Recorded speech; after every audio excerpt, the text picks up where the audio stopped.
the required numbers to can proceed. Morning, Honorable Chair. Yes, Chair, we've got 6 members already on the platform, so we can start. Let me then, without further waste of time, and just deal with the formalities as I greet you, officially honorable members. Let me also greet the ministry as represented by the deputy ministers, the administration of the department is represented by the 8G and DDGs and the entire team, as well as the leadership of the SCE. Let me also take the opportunity to greet civil society structures that take interest all the time on the work we do, including the Office of the Auditor General, that usually looks at how we are taking forward matters that would have been raised, those that are on the platform, as well as South Africans who follow deliberations of this committee from time to time using the channels that are made.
Here with us, and also Chairperson, allow me to join in sending our heartfelt condolences to the family and friends of the then member of this portfolio committee, Honorable Musiwa Lekota, as we heard the chairperson saying that he passed on in the early hours of this morning. We want to say, as DERCO team, our hearts and thoughts are with them during this difficult time. Chairperson, allow me to start with the issue that you requested me to focus on. I think the engagement between the Portfolio Committee on International Relations and Cooperation and our chief directorates, which focuses on Africa, developmental issues with a specific focus on East Africa and West Africa regions. It is both timely and also strategic for us to reflect on these two parts of the continent, that we have to reflect on them and see where can we get opportunities, and where we have opportunities for our economic diplomacy program, we need to leverage on those opportunities. And where we have challenges in those areas of the continent, we also need to find solutions to those challenges so that we can advance our diplomacy across these two dynamic and strategically significant regions of our continent of Africa. Honorable Chair members, our missions in East and West Africa continue to play a key role in promoting South Africa's foreign policy priorities, especially around the space of trade and infrastructure investment, and also in the whole issue of industrialization, which we all always speak about, that we need to start moving towards industrializing the economy of South Africa, of course, looking at our own domestical capabilities that we have as a country, and get to find a way to come up with ways on how we need to deal with the whole concept of regional integration in terms of economic initiatives that we always put together as various governments. Chairperson and honorable members, the structured bilateral mechanisms that we have as DERCO continue to allow us to partner with various countries, including through binational commissions and also joint cooperation commissions. And at some point, we also engage with various countries as through the process of political consultations that we continue to have. I need to overemphasize that all these structured mechanisms continue to remain essential towards issues of economic diplomacy agenda, wherein we need to work in a coordinated manner and in a measurable manner to align ourselves in terms of how do we need to deal with issues of championing our national interest, and also dealing with the whole issue of continental developmental agenda that we always speak about. House Chairperson and members, in the East Africa context, our engagement is more strengthened through collaboration with our various missions that are in those respective countries, which continue to promote South Africa's outward investment and also facilitate issues of trade and infrastructure connectivity issues. In West Africa, our missions play similarly critical role in advancing our foreign policy objectives and dealing with economic coordination in those parts of the continent. Through this engagement, we have strengthened cooperation in key sectors, including the sector of energy, and both conventional and renewable energy sources, and also dealing with issues of transport and logistics corridors, because we need to also look at the issue of our logistical capabilities to can be able to move goods easily within the continent of Africa. We have also dealt with the issue of cooperating with several countries within the East and West Africa in the space of oil and gas, and also we are starting to now look into the whole concept of mining, because other countries are starting to realize that they do have commodities that are still lying underneath their soil, and we need to now bring our expertise within the mining space and see how best can we cooperate with those respective countries. We also deal with issues of agriculture and agro-processing, that our missions in these two regions continue to champion without any fail, and the issue of manufacturing, because we need to manufacture goods before they leave our country, South Africa, to go to those countries, so that we can be able to create the much needed jobs in the country of South Africa. We also deal with issues of financial services and digital innovation. I want to indicate that in the East Africa issues of expanding our infrastructure network and also leading that space wherein we need to occupy the space of digital technology. And alongside the West Africa, large consumer markets and strong extractive industries continue to offer complementary opportunities to our country, South Africa, and our business people that continues to show their interest in those parts of the continent. We are working towards expanding their footprints and also work together with our various men and women who are in the business space to continue to contribute to a more resilient regional value chain that we always advance in our engagements with those respective countries. Chairperson and members, our commitment to ensuring that diplomacy directly support economic growth, job creation, and sustainable development underpins these efforts that DERCO, through its missions abroad, always put at the top agenda of our issues that we engage with our counterparts across the continent of Africa. Our missions continue to collaborate closely with host governments, private sector role players, and also deal with issues of development finance that we need to engage with those institutions that are mandated by those respective countries to deal with issues of development finance. And we need to work together to identify investment opportunities and also facilitate strategic partnerships in those sectors that I've already alluded to. Nevertheless, Chairperson and members, despite progress that we have made, we must recognize the ongoing challenges that still impede the full realization of our economic diplomacy goals. This, however, includes issues of inconsistencies in regulating and policy development initiatives within these two regions.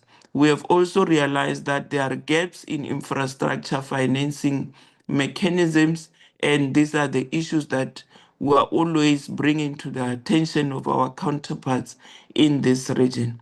We have also looked at issues of logistical and port ineffectiveness, because several of our ports of entries have shown that they have got these inefficiencies, and we are now working together with key stakeholders in the country to make sure that we address all these challenges.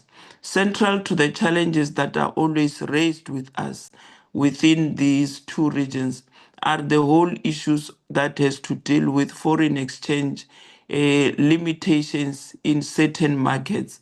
Of course, you will know that when you go to a country in West Africa, for you to engage on issues of trade with them, you need to now set up principles on how you are going to deal with the issue of transacting between the two countries. It is always difficult every time when we deal with issues of foreign exchange limitations that we always come across in certain markets. Of course, is not a general issue that we continue to experience.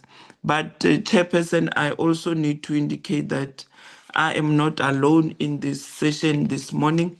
I'm, of course, being joined by the two chief directors of West Africa, Mr.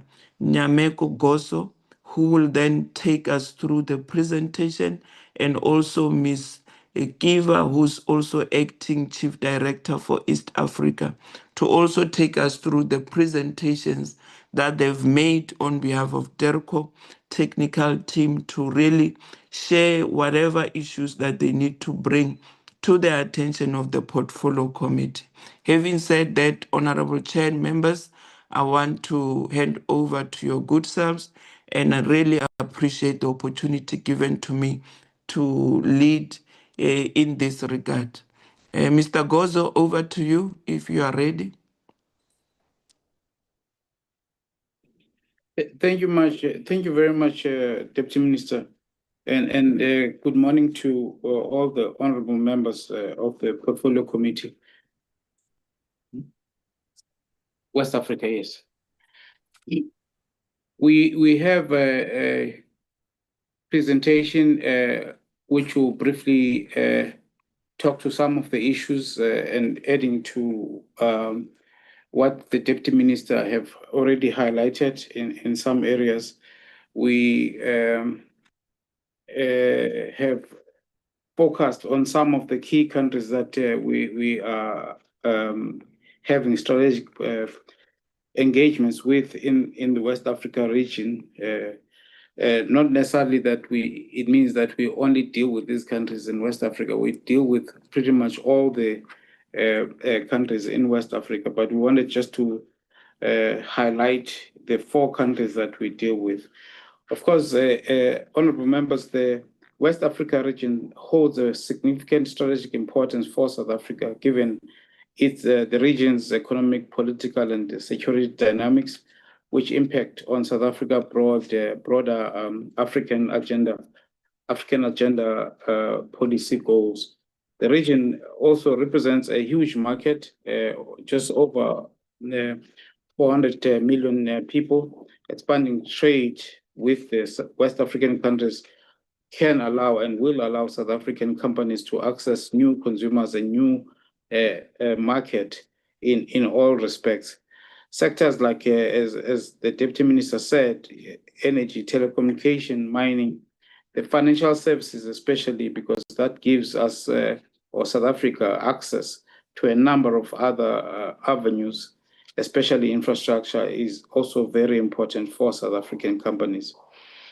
The support of trade in West Africa for South Africa also aligns to our goals of the African Continental Free Trade Area, helping or assisting to reduce dependency on external markets and promoting continental self-sufficiency. And that's what South Africa aims to do as we participate or aim to enhance our participation in the West Africa region. South Africa's involvement in the region also attempts to solidify our leadership role in the continent and also strengthen our influence, if you like, within even the AU and other regional bodies. We also, through the investments that South Africa makes and our companies and entities, it goes directly to promoting stability and constitutional governance in West Africa and aligns to South Africa's commitment to democratic principles. Through these the connections in West Africa, the region remains very crucial for South Africa's strategy to strengthen Africa's economic integration, security, political cohesion, and ultimately this supports the vision of a stable and prosperous continent. As I said, honorable members, we just wanted to mention 4 regions. You would remember even in the past, at one time, the president undertook a visit to the 4 countries that I'm mentioning. And again, I'm just reminding you that because those are the key countries in West Africa region, which is Nigeria, Ghana, Cote d'Ivoire, Senegal. And that's how in December 2021, if you remember, these are the countries that we visited. And there have been a number of instances where our political principals have visited these countries, because it is through access to these countries and that we can be able to also have influence in the neighboring countries in the region. Just on Nigeria, of course, there are many other complexities when we deal with Nigeria. It is not an easy country that we have to deal with, but we have structured bilaterals with all these countries, especially with Nigeria. Our bilateral relations are at a BNC, which is binational commission level, which is at a presidential level. And we have hosted the last one, which was the 11th session of the BNC in December 2023. We have had continuous engagements with Nigeria, including our minister, continuously engaging with the Minister of Foreign Affairs, with his counterpart in Nigeria at different multilateral forums in order to further consolidate the African agenda and enhance our relations. Deputy Minister Moraga herself last year in October visited Nigeria and held political consultations and had a number of other engagements, including diplomatic, economic diplomacy engagements in partnership. We're doing that in partnership with MTN, amongst others, and have had a number of other engagements with the different banking institutions that are based in Nigeria. At DBSA, we are envisaged to have a midterm review with Nigeria in preparation for the BNC that's supposed to take place on a date that is still going to be agreed with Nigeria. We do the BNC. The midterm review is done such that the ministers do assess the level of implementation of the decision that would have been taken in the last BNC. And we do that pretty much with all the countries, this review. DBSA is amongst the South African entities that are making inroads in Nigeria, especially financing infrastructure projects. Amongst those, for instance, would be the Kano railway project that they've financed and are continuing to finance. That project is ingoing. I think this project will be one of the projects that will give us a much deeper access into infrastructure projects, where we showcase that South Africa has capability of getting to finance infrastructure projects, because a number of these countries, unfortunately, when it comes to infrastructure projects, they will go to countries outside of the continent to get the financing. But we know that once a country finances infrastructure projects, they have access to a number of things in that country, including sometimes having full access and control of the networks or logistics networks in the country. And that's what, as South Africa, we've made a determination to be involved in a number of infrastructure projects.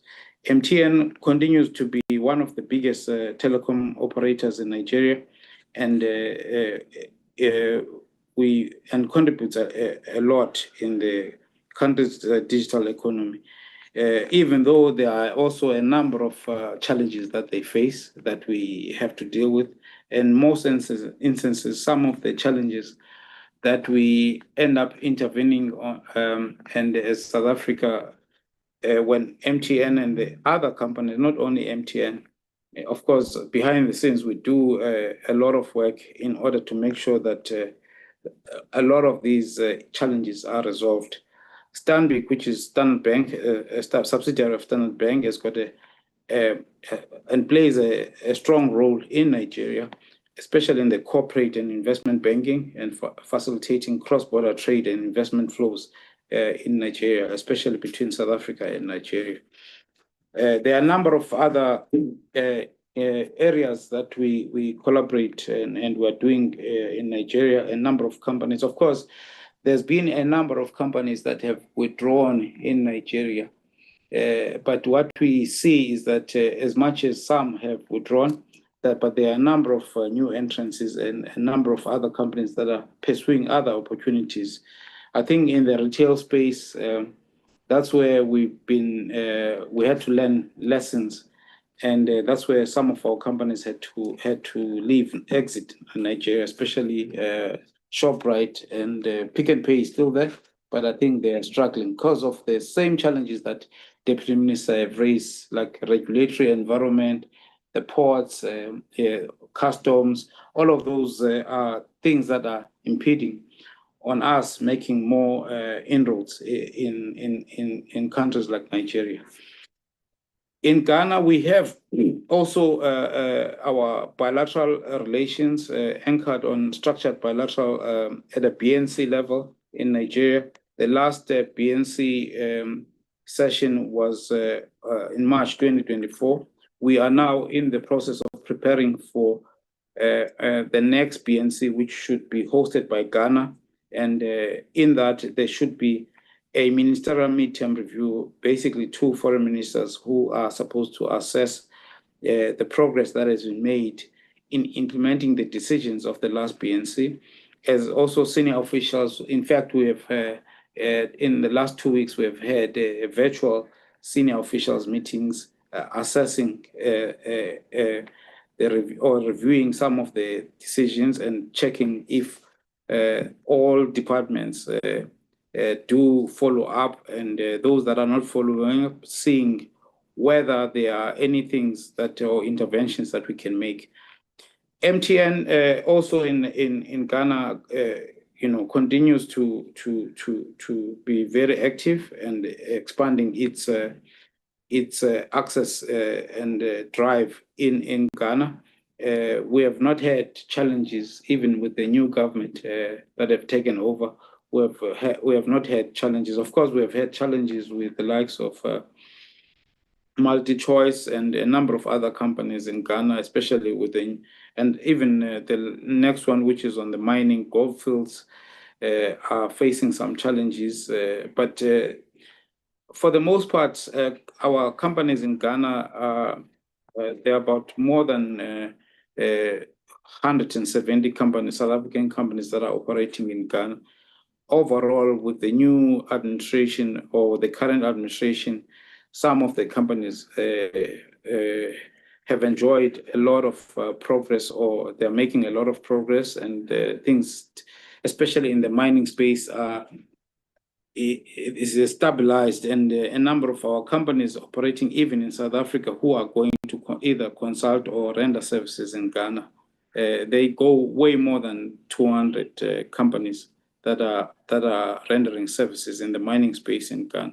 So Ghana offers a number of opportunities for South African companies, and there are also various South African companies that are participating in a number of investment projects in Ghana, especially if you talk mining, telecoms, retail, infrastructure sector, and other commercial sectors in Ghana.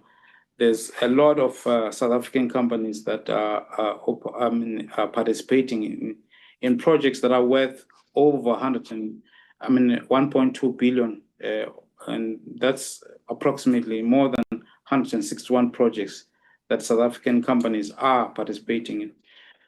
We have a number of other projects that have been financed directly and indirectly by South African companies to the tune of $1.4 billion US investments that have been made or financed by South African companies. Of course, we have Petro SA subsidiary in Ghana, which we're told that is doing very well. And South African Airways is flying to Ghana almost daily. They started on like 3 days in a week, but now they're flying daily to Ghana, Accra, which indicates that there's a lot going on in Ghana, which benefits the South African businesses as well. Cote d'Ivoire, we I think around 2019 or so, we didn't even have a single agreement with, or probably one or two, but we considered that we were starting almost from zero with Cote d'Ivoire in terms of the agreements. But up to now, we have more than 17 MOUs or agreements with Cote d'Ivoire. We have had a number of high-level engagements and visits, including President's visit, both inward and outward visits to Cote d'Ivoire. Our president even undertook a working visit to Abidjan last year in 2025, May, and participated at the Africa CEOs Forum. And a number of our ministers that had accompanied our president also had a number of bilateral meetings We have a joint commission of cooperation with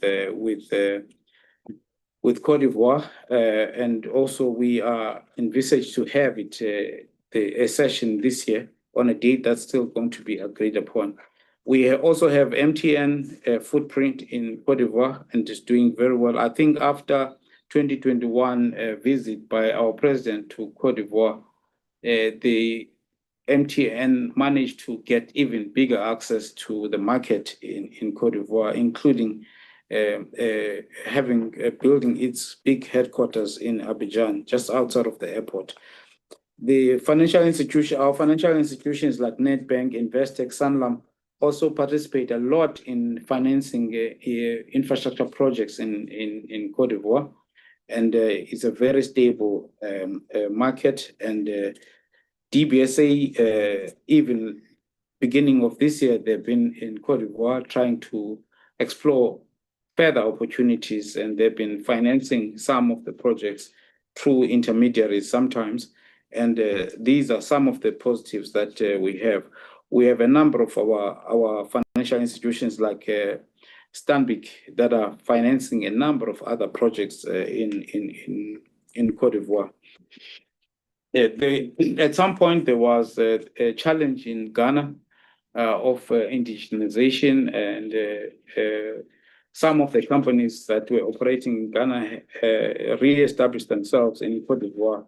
And so there's a lot. I think last week we established, or there was a launch of a South Africa Cote d'Ivoire business chamber, and our DTI colleagues and our embassy were in support of that and were in attendance, and they had facilitated that work.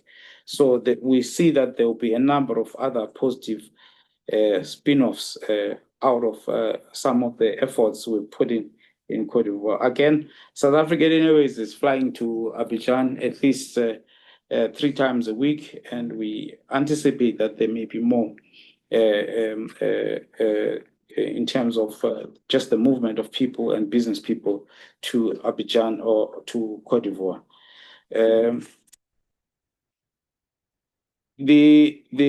In terms of our and all of these countries, honorable members, do present an opportunity. They are more of conduits for us to enter some of the other neighboring countries.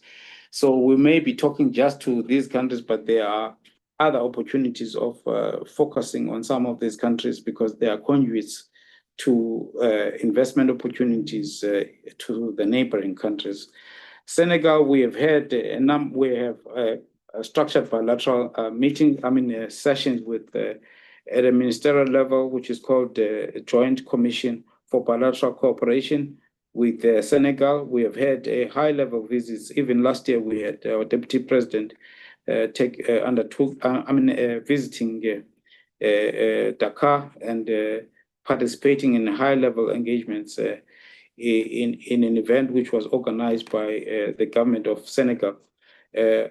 Before that, our Minister Lamula, did visit and participated or co-chaired a ministerial joint commission for bilateral cooperation, and was accompanied by about 30 companies and there was a separate session, business forum that was organized, and a number of engagements did take place. Of course, South African businesses have had and have a number of investments, especially DBSA, Nedbank, and other financial institutions have been looking at also enhancing some of their involvement in Senegal. Even now, DBSA is undertaking a visit to Senegal to look at and meeting various government institutions that are the ones responsible for opening up opportunities, especially when it relates to infrastructure projects. Standard Bank and Nedbank have made a lot of inroads in Senegal. Of course, the discovery of oil and gas in some of these countries presents even bigger opportunities for South African companies. And of course, in Senegal in particular, on the mining space, there are a number of other opportunities, especially for mining and mining equipment and mining service companies, which we are still, through the visits that most of our ministers and deputy ministers will be undertaking. The challenges, honorable members, we have, the security challenges in the region have been one of the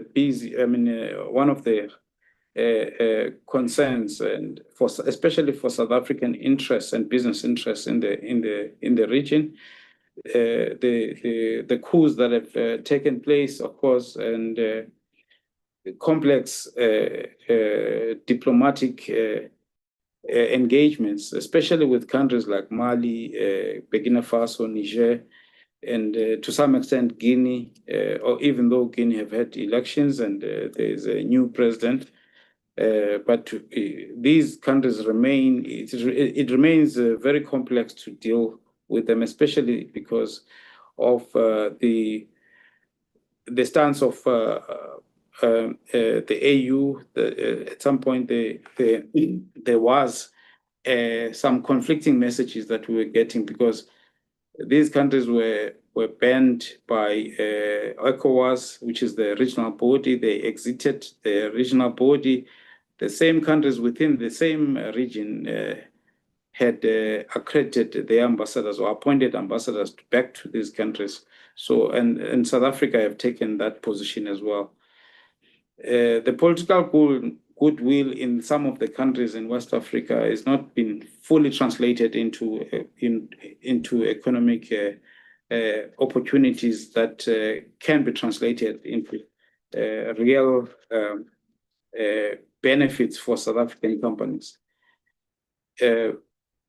The diplomatic or tension sometimes, as you would see in some of whenever there are so-called xenophobic attacks, countries like Nigeria do put out or respond in terms of the messages harshly, and that results in some diplomatic tensions.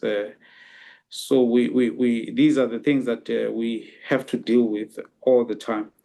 The resource constraints affecting especially economic diplomacy efforts, these are, amongst others, include trade missions to these countries and make sure that these countries are visited by our political principals often. But of course, we have resource constraints in doing all of that. So these are the things, because we are not just ourselves. There are other global players, outside players that are playing in this space and visiting these countries often, and sometimes more than us. The South Africa's foreign policy in West Africa is, we can say that has been successfully consolidated. We have the structured bilaterals pretty much with each and every country in these countries. And that's why we think that it's still possible that we can do even more in these countries. The economic integration and strategic leveraging of some of the sectors within these countries can still be achieved through the bilateral, structured bilateral engagements with these countries. So we believe that a lot more is possible, especially if we were to just focus on infrastructure projects in some of the countries and make sure that our companies have access in terms of services and providing some of the things that are needed in these countries. Thank you very much. Thank you. Can we have Ms. Kiba coming to present? Thank you, TM, and thank you to honorable members. My presentation on East Africa, I will start off with my table of contents. I will do overview of the East Africa region, South Africa's relations with East Africa, the overview of economic relations and the challenges On the slide, the next slide is on East Africa, the map of East Africa. Next slide, sir. Okay, thank you. That's the map of East Africa and all the countries that we are responsible for. That is Burundi, Rwanda, Kenya, Uganda, Eritrea, Somalia, and then the Horn, which is the most notorious in terms of the conflicts, Sudan, South Sudan, Ethiopia, Djibouti, and then, of course, the islands Mauritius, Madagascar, Comoros, and Seychelles. Our overview of the region, East Africa and the Indian Ocean Islands, they comprise 14 states, which I've mentioned in those maps that I've shown in the previous slides, with a combined population of 474.5 million, according to the UN estimates. The East African region is of strategic importance to South Africa and enjoys stable economic relations with countries in the region, and there is much scope for expansion in these bilateral ties. The region has a total GDP of over 470 billion US dollars, and it is more to some of the fastest economies, including Ethiopia, Rwanda, and Uganda. The region has also attracted substantial direct investment from South Africa, with over South African companies, over 100 SA companies doing business in various economic sectors. For example, East Africa is the economic epicenter of East Africa and serves as a logistical hub for landlocked countries in the region, as it is directly connected to global trade networks through the ports of Mombasa. I can, in that regard, even mention the LAPSET flagship project, which is conducted by Kenya, and also if it involves Ethiopia, South Sudan, and that project is a very, very big project. East Africa, particularly the Horn, is an important and expeditious route of international trade and communication between Europe, the Middle East, and the Far East, including a route for oil from the Gulf to customers in North America, Europe, and Asia. The diplomatic ties that we have about 11 countries, and the country we have signed, of course, with these countries about agreements and MOUs with countries in the region, including in the general cooperation agreements, political, economic, social, defense, etc. These are the countries of East Africa. That is, in East Africa, we've got Burundi, Rwanda, Kenya, Uganda, Eritrea, and Somalia. In the Horn, Sudan, South Sudan, Ethiopia, Indian Ocean Islands, Mauritius, Madagascar, Comoros, and Seychelles. I must also mention, honorable members, with countries like a country like Sudan, where we don't have a representation there in terms of our embassy because of the wars that took place since 2023. But we have not closed our ties with Sudan, and time and again, we are requested to monitor the conflict, and also we have visits by the leadership of Sudan, whereby we have to play a role in ensuring that the peace prevails in the country. I must also mention that early in the year, we had a visit by the Vice President of Sudan, Malik Agra, who time and again come to the country to seek advice on the ways of solving the conflict issues in Sudan. I mentioned that because we're still maintaining a good relationship with Sudan, and also we must also assist them as much as possible. South Africa maintains cordial bilateral relations with all East African countries, which are serviced through structured bilateral mechanisms, ranging from the Joint Commission Cooperation, the JCC, and also Joint Ministerial Commission, which we got with countries of Kenya, Ethiopia, and Uganda. The geostrategic location of the region presents South Africa with both opportunities and challenges. SA is a major source of investment and remittances to the region, thus illegal migration, human trafficking, and smuggling will continue to present challenges in our relations. We do time and again get called by the Department of Home Affairs, especially with countries like Somalia in the country and then also Ethiopia. So it is for that reason that we have to maintain a close relationship, assisting our sister department, the Department of Home Affairs, and also making a point that those issues of illegal migration and the smuggling, human trafficking are also taken care of by us as the desk. South Africa's priorities in the region include strengthening of bilateral relations as well as elevating them with selected strategic countries. We did earlier in the year signed a strategic partnership with Ethiopia under the Joint Ministerial Commission. We do also continue to support regional peace resolution efforts, provide post-conflict reconstruction and development in areas where conflict has been resolved, and also support democratic initiatives in Ethiopia, Sudan, and South Sudan. I must say, we continue to monitor the Pretoria Agreement, which was signed about 2 years ago, because there are still pockets of conflicts that are taking place in the areas in the north of Tigray and also in areas of Amhara and Oromia, and also sometimes Eritrea do contact us, asking us to intervene on the conflict between Ethiopia and Eritrea. I must also mention, honorable members, that with South Sudan under the presidential special envoy under Deputy President Paul Mashatile, we still monitor the upcoming elections that are going to take place end of the year in 2026 in South Sudan, which were postponed last year. So meetings are taking place. Even recently, the minister did have a C5 meeting with some of his counterparts, trying to find a solution to find out if the elections are going to take place in South Sudan. As you know, honorable members, that South Sudan for a long time, they've been postponing their elections. And we do hope that by end of this year, elections are going to take place so that people of South Sudan also enjoy their democracy, if that is possible.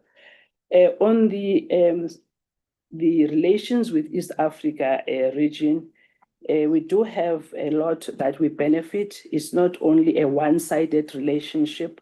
I must mention that under trade and investment, we do have strong links with Kenya, Uganda, Rwanda, Mauritius in sectors like tourism, finance, agriculture, services. This, I can mention that in Kenya on its own, we've got more than 60 South African companies operating in Kenya. And that number, we're always told that it can go up. It's in companies like in the banking sector, also insurance, and also retail. Also, I can mention that on regional integration, there's participation in COMESA, SADC, and AFCTA, which expand markets and reduces trade barriers. On tourism and education, there's a lot of students between South Africa and the region. I must mention that Mauritius government offer a lot of scholarships and bursaries to our students. Every year, we've got a number of students from South Africa going to Mauritius. That is the collaboration between the Department of Education in South Africa and then also in Mauritius. And also in the hospitality industry, I can mention the islands have been we have been benefiting a lot between the relationship between the islands and South Africa, especially in the hospitality industry. Seychelles, of course, and Mauritius, which I mentioned earlier, there's a lot of hotels and also exchange programs in the hospitality industry, and also benchmarking exercises that are taking place. We do have also a tourism fair that is taking place before the end of this month in Cape Town, which is organized by the Department of Tourism, whereby they have invited they've invited their counterparts in Seychelles and to take place in Cape Town. On infrastructure and development projects, there is a lot of collaboration with Ethiopia, Djibouti, Sudan, and South Sudan on transport, logistics, and reconstruction. I mentioned earlier the LAPSET corridor project, which is a flagship that is conducted by Kenya under their project, which is called Kenya Vision 2030. On the strategic diplomatic ties, the small islands and also small countries, even though one might think they are small, they are not small in terms of building the diplomatic ties between the two countries. Through the AU, the African Union, we do bilaterally support the stability and continental cooperation using these small countries, that is Eritrea, Comoros, and Somalia. Whilst we are continuing with the economic opportunities, East Africa region's economy is characterized by a mix of rapid growth in some countries and also persistent challenges across the region.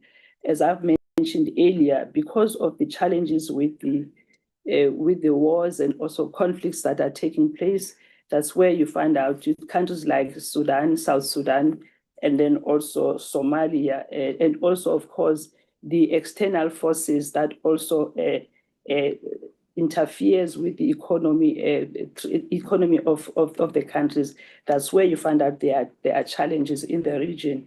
It is difficult as well for Sudan to find solution in the conflict that is taking place. And also, even if Sudan was to be given humanitarian assistance, also between the two forces, that is the RSF and SAF, the Rapid Support Unit, and also SAF, between the two, if one was to give humanitarian assistance, then it would mean now you need to get an agent, because sending the humanitarian aid, you cannot choose one agent and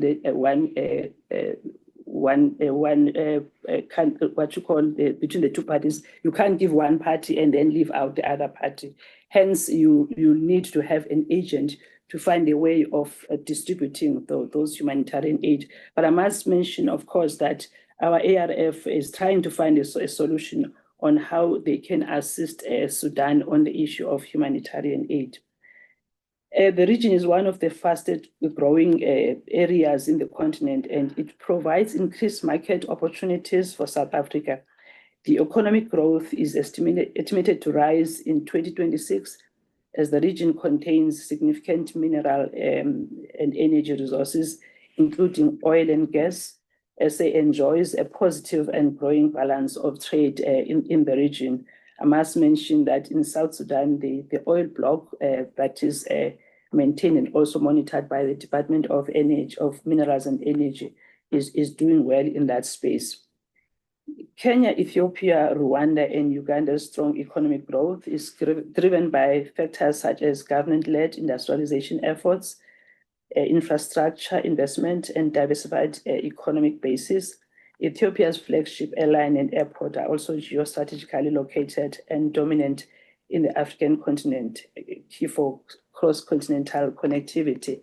Ethiopian Airlines, through the embassy here and also our embassy in Addis Ababa, they are making use of our services in the hospitality industry, especially on the catering services, which is monitored and also coordinated through the Department of Trade and Industry.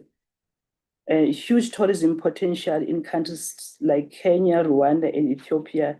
Also, we still need to explore more opportunities in that area. And also on Rwanda, even though Rwanda tourists would like to see their visits growing in South Africa, we still have to find a way of revisiting our normalization process and also ensure that the visa program comes back to the mission in Rwanda, so that the trade grows between the two countries. While East African and Indian Ocean countries contribute a small fraction of South Africa's total tourist arrivals in 2025-2026, there's still a high value of visitors. Uganda and Kenya dominate the regional flows, while Rwanda, Burundi, Somalia, and others contribute smaller but also important numbers in business, education, medical and diplomatic travel. I've mentioned already the types of visits that takes place between the two countries, and also how important this region is in terms of what they supply to South Africa.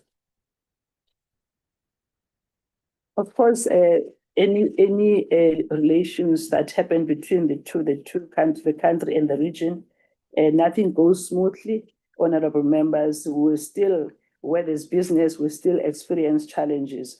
On economic challenges, countries like Sudan, Somalia, South Sudan, and Burundi, they face significant economic challenges due to ongoing conflicts, weak governance, and limited infrastructure, as I explained earlier. These also include poverty, unemployment, income inequality, political instability, corruption, and inadequate access to finance and capital markets. The region, of course, has heavy reliance on agriculture. There are also efforts of diversification through increased investment in manufacturing, services, and technology. The issue of food security for the Gulf states have led to proxy wars. Challenges also, one must mention these proxy wars, because the region is rich in minerals, is also rich in agriculture. There are external factors, especially in the Horn, which also comes from the UAE and the Gulf states, where they also find a way to also tap into the market of the region. One can also mention Qatar, because the region ends up being divided. We have seen also the Somaliland issue between Somaliland and Ethiopia, whereby Somalia had to come in because of the naval base that has been taken by Ethiopia from Somaliland. East Africa Community plays a significant role in promoting economic integration among member countries. South Africa is a leading provider of foreign investment and major trading partner. However, in recent years, South African companies have been divesting from some countries like Kenya, Uganda, Ethiopia, due to unfavorable economic conditions and the impact of EAC tariff structures. The African Continental Free Trade Area and the tripartite free trade should ease some of the tax burdens of these companies. The quest for sea access and other disputes over water resources continue to hinder continental integration in Ethiopia versus Ethiopia, ASAP, and Ethiopia versus Egypt on the dam issue. I must say that Ethiopia continued to fill up the dam, and right now the dam is filled, and they are benefiting the good fruits despite the conflict between the two countries, that is Egypt and Sudan. On the visa restrictions and closed economies such as Rwanda and Eritrea and other barriers, they hinder further tourism growth and investment in the region. How we coordinate our bilateral relations with the region. We've got structured bilateral mechanisms. On Ethiopia, we've got the Joint Mechanism Commission. With Kenya, we've got the JCC, Rwanda, JCC, Uganda, JCC, and also Burundi. All these above are at the level of the minister. I must also emphasize that, honorable members, that putting all these structured mechanism on the slide doesn't mean that all of them we have been successful in hosting them due to a scheduling of events between the two countries. You might also remember that if a country is going to host elections, then also that hinder the program of the principals. I must also mention that later in the year, we had elections with Uganda. We also had elections with Seychelles, which meant that some of the programs could not take place. On the Seychelles, we've got the JCC at the level of the Deputy Minister, Comoros, GCA at the senior officials level. Mauritius, we've got General Cooperation Agreement at the level of the DG. South Sudan, GCA at the level of the senior officials. How we manage this structured mechanism, we assist in the coordination and evaluating all the bilateral cooperation And when all these visits take place, we maintain all the decisions from each project by ensuring that a matrix is implemented, a matrix is sent to all the departments whereby the decisions are taken care of, and also taking stock of all the decisions from each mechanism that has taken place.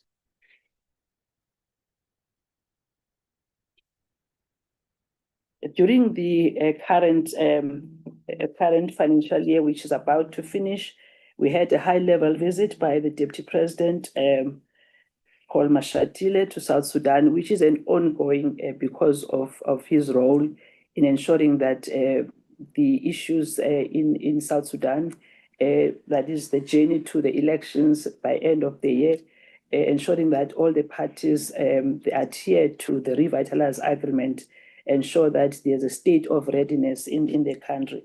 So Deputy President Mashatile did that visit. Of course, we did a working visit by Deputy Minister Thandi Muraga to Eritrea. On incoming visit, earlier I mentioned that South Sudan has been constantly visit South Africa, trying to find solutions and also consulting with our principals on the state of conflict in Sudan. That was the Vice President of Sudan, Malik Aga, who visited South Africa. The Burundian and Ethiopian leaders also were invited for the G20 summit, of course, and then on the margins of G20, bilateral meetings took place. The Prime Minister of Ethiopia on the margins of G20 meetings took place. That is also to enhance the bilateral relations between the two countries. Of course, the president of the Reef Foundation of Madagascar, Colonel Randrianirina, also had a visit, and also on the margins of G20 also had a meeting with our president.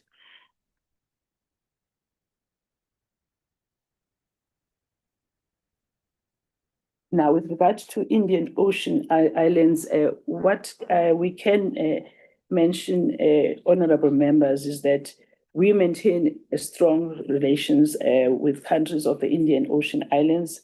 And over the years, we worked to formalize these relations through GCA, that is General Cooperation Agreements, which we implement on Joint Commission Cooperation, which I mentioned earlier, led by respective Directors Generals.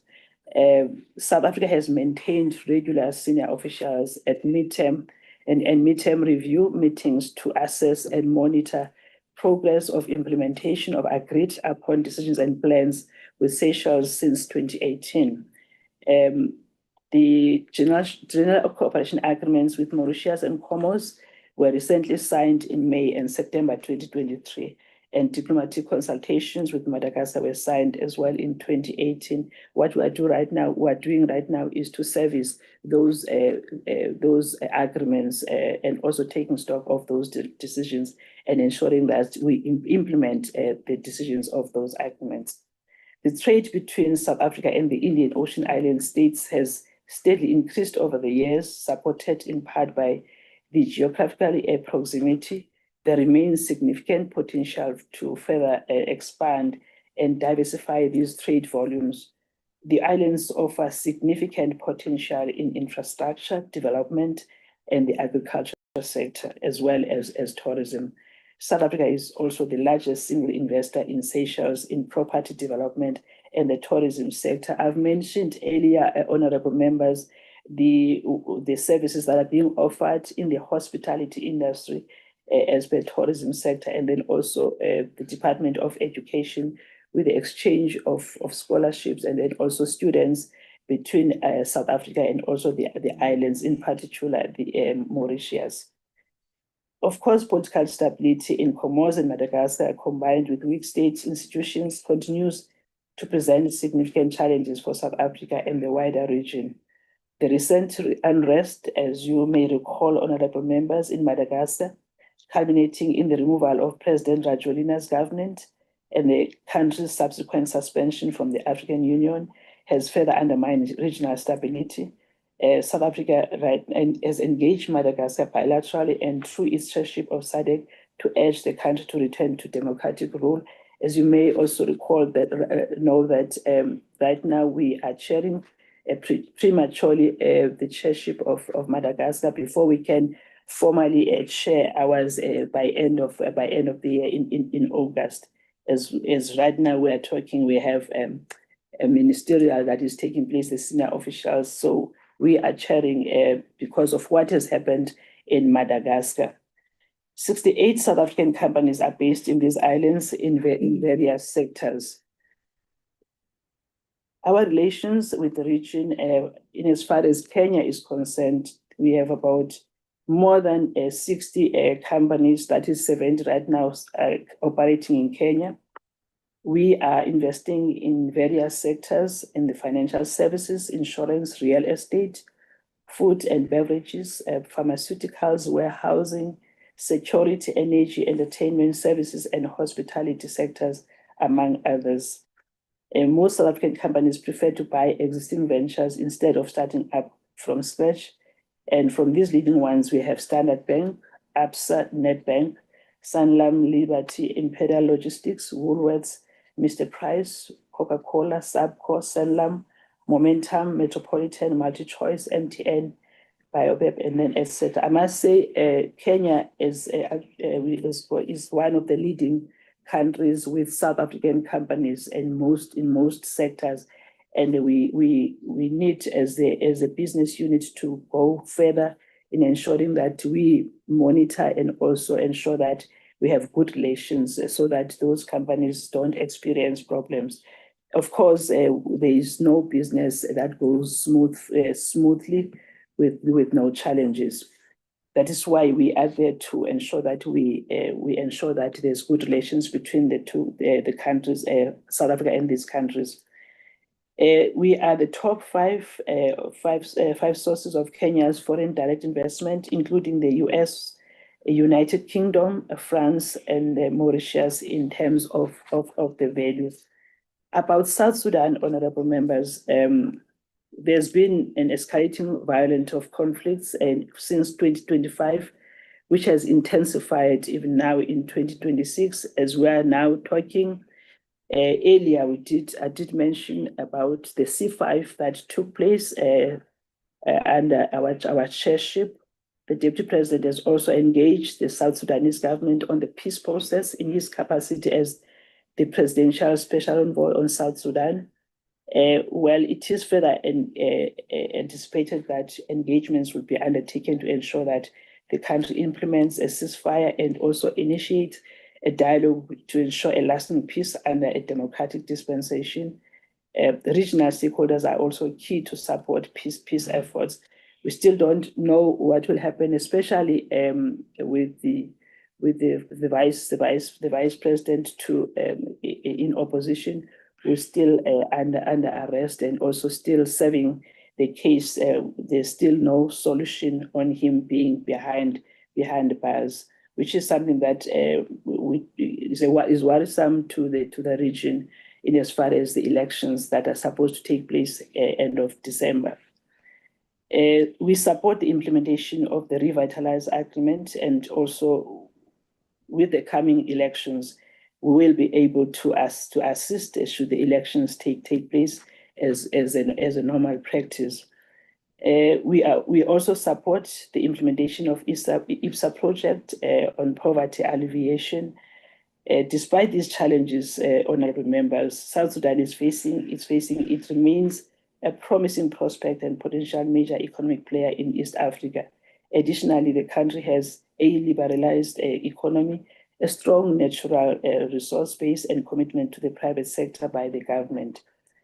We also promote and defend South African investment in the oil, mining, agriculture, banking, insurance, telecommunications, and infrastructure sectors in the country. About Sudan, which also has been a country that has been affected by the war since April 2023, which forced even us to close temporarily the embassy. The two parties, the Sudanese Armed Forces and the Rapid Support Forces, They've entered its third year with stalled peace efforts and increasing international involvement. This has led to a huge humanitarian crisis, a famine with atrocities on both sides of the war. It is still not known when the war is going to be resolved, because the country now is divided, especially with the parties being supported one side by the UAE, and then also the Qatar government. Sudan, a vast sun-baked land, and its economy is characterized by agriculture, oil production, and small-scale industries. However, the country has faced significant economic challenges, including political instability, external debt, and economic sanctions, which have hindered its growth and development. Well, should the situation improve in Sudan, bilateral relations would improve in tandem with efforts towards post-war recovery and reconciliation. We continue to engage the warring parties to dialogue and to end the war. As I mentioned earlier, that the parties have been coming to South Africa to find solutions, consulting with different leadership in the country, especially with the president. On the Ethiopia, the diplomatic relations between Ethiopia and South Africa are conducted through the JMC, which was established in 2008. Through this mechanism, these countries we signed 20 bilateral agreements on social, economic, political fields such as visa waivers, extradition agreements, tourism, health, science and technology, energy and education, amongst others. A metrics mechanism is used to follow up on these decisions of the JMC. We are supposed to, before the end of this month, we're supposed to have the senior officials meeting to take stock of the agreements and decisions that were decided in July 2023. And should these senior officials take place end of this month, we'll later in the year have the Joint Ministerial Commission. The Prime Minister had mentioned earlier that on the margins of G20 to enhance the relations between the two countries, had a bilateral meeting with the president. On Rwanda, the current state of relations between the two countries is not sustainable and needs to be resolved. Efforts to resume the normalization process during the current period were hampered by the schedule of principals, but are still ongoing. The business unit will continue to find ways and means to have meetings so that that will lead to the resumption of the normalization process. The discussions have centered on the revival of bilateral relations on visa issues. South Africa and Rwanda, we are committed to the process and will, as soon as the go-ahead is given by the principals, resuscitate the Joint Commission. On maritime insecurity, trade routes and logistics are key sectors to consider when looking at Eritrea and Djibouti as they seek new potential partners. Cooperation in the field of trade and investment promotion, intelligence sharing, and advancing regional peace and security could also be explored. This also was witnessed by the Deputy Minister Moraga when she visited Eritrea before the end of 2025 in October. We have facilitated engagements between embassies and countries and SEACOM to explore investment opportunities in undersea cables and networks. Sudan, Eritrea, and Djibouti, they've played a critical role in this project, and we see it growing because the SEACOM is very close to signing the agreement with these countries on the underground cable. Burundi holds key strategic role as the current chair of the East Africa community, and in their endeavors, it could be a strategic partner in advancing regional peace initiatives in the Great Lakes region, including the SADC. This could be leveraged on the bilateral relations forged on solidarity and South Africa's role in Burundi's own peace. South Africa, through DIRCO's Diplomatic Academy, has continued to train several diplomats from Somalia in various capacity building programs, including peace mediation. We also oppose the recognition of Somaliland as an independent state, as Somaliland and Somalia is not one and the same country. I must also confirm that as I'm talking now, some of the East Africa countries are now at the diplomatic training, started from last week on the capacity program and also mediation and conflict resolution, which is also another way of strengthening our relations with the region in East Africa. On challenges, honorable members, aside from budgetary constraints and lack of capacity challenges, the service of these structured bilateral mechanisms have included, amongst others, the countries with conflict, which compromise our bilateral relations, and also implementing agreed MOUs and agreements. Some of these projects could not be implemented due to the election period, as I mentioned earlier, in some countries in the region, for example, Seychelles and Uganda. Of course, there was the case of political situation, which included repeated violations of peace agreements by the signatory parties in South Sudan and also Ethiopia and also in Tigray. The schedule of principals as a result of G20 also affected the plans. This included Kenya state visit, Deputy President's regional visit to Uganda, Kenya and Ethiopia, Deputy Minister's working visit to Djibouti, and also Ethiopia, in Ethiopia, amongst others, ministerial and also senior officials' engagements. Overall, South African relationship with East Africa region is strategic and mutually beneficial. The region has ample opportunities, honorable members, which are yet to be explored. Efforts to convene relevant engagements at ministerial level and officials level will be a priority to enhance relations and show solidarity to countries in the region. We hope we can do more in this coming financial year and ensure that all the other projects that were not implemented will still have an opportunity to continue. I thank you, honorable members. Thank you very much, Ms. Kiba, for that presentation. Chairperson, that's it from the team that was led by the DG of DERCO, Mr. Zain Dango, IC.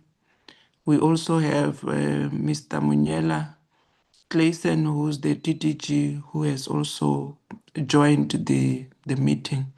We will now hand over to your good self, honorable members, through the chairperson, and we'll take it from there if there are any issues of further clarity. Thank you very much, DM Moraka, for your outline and briefing that you've provided to our portfolio committee.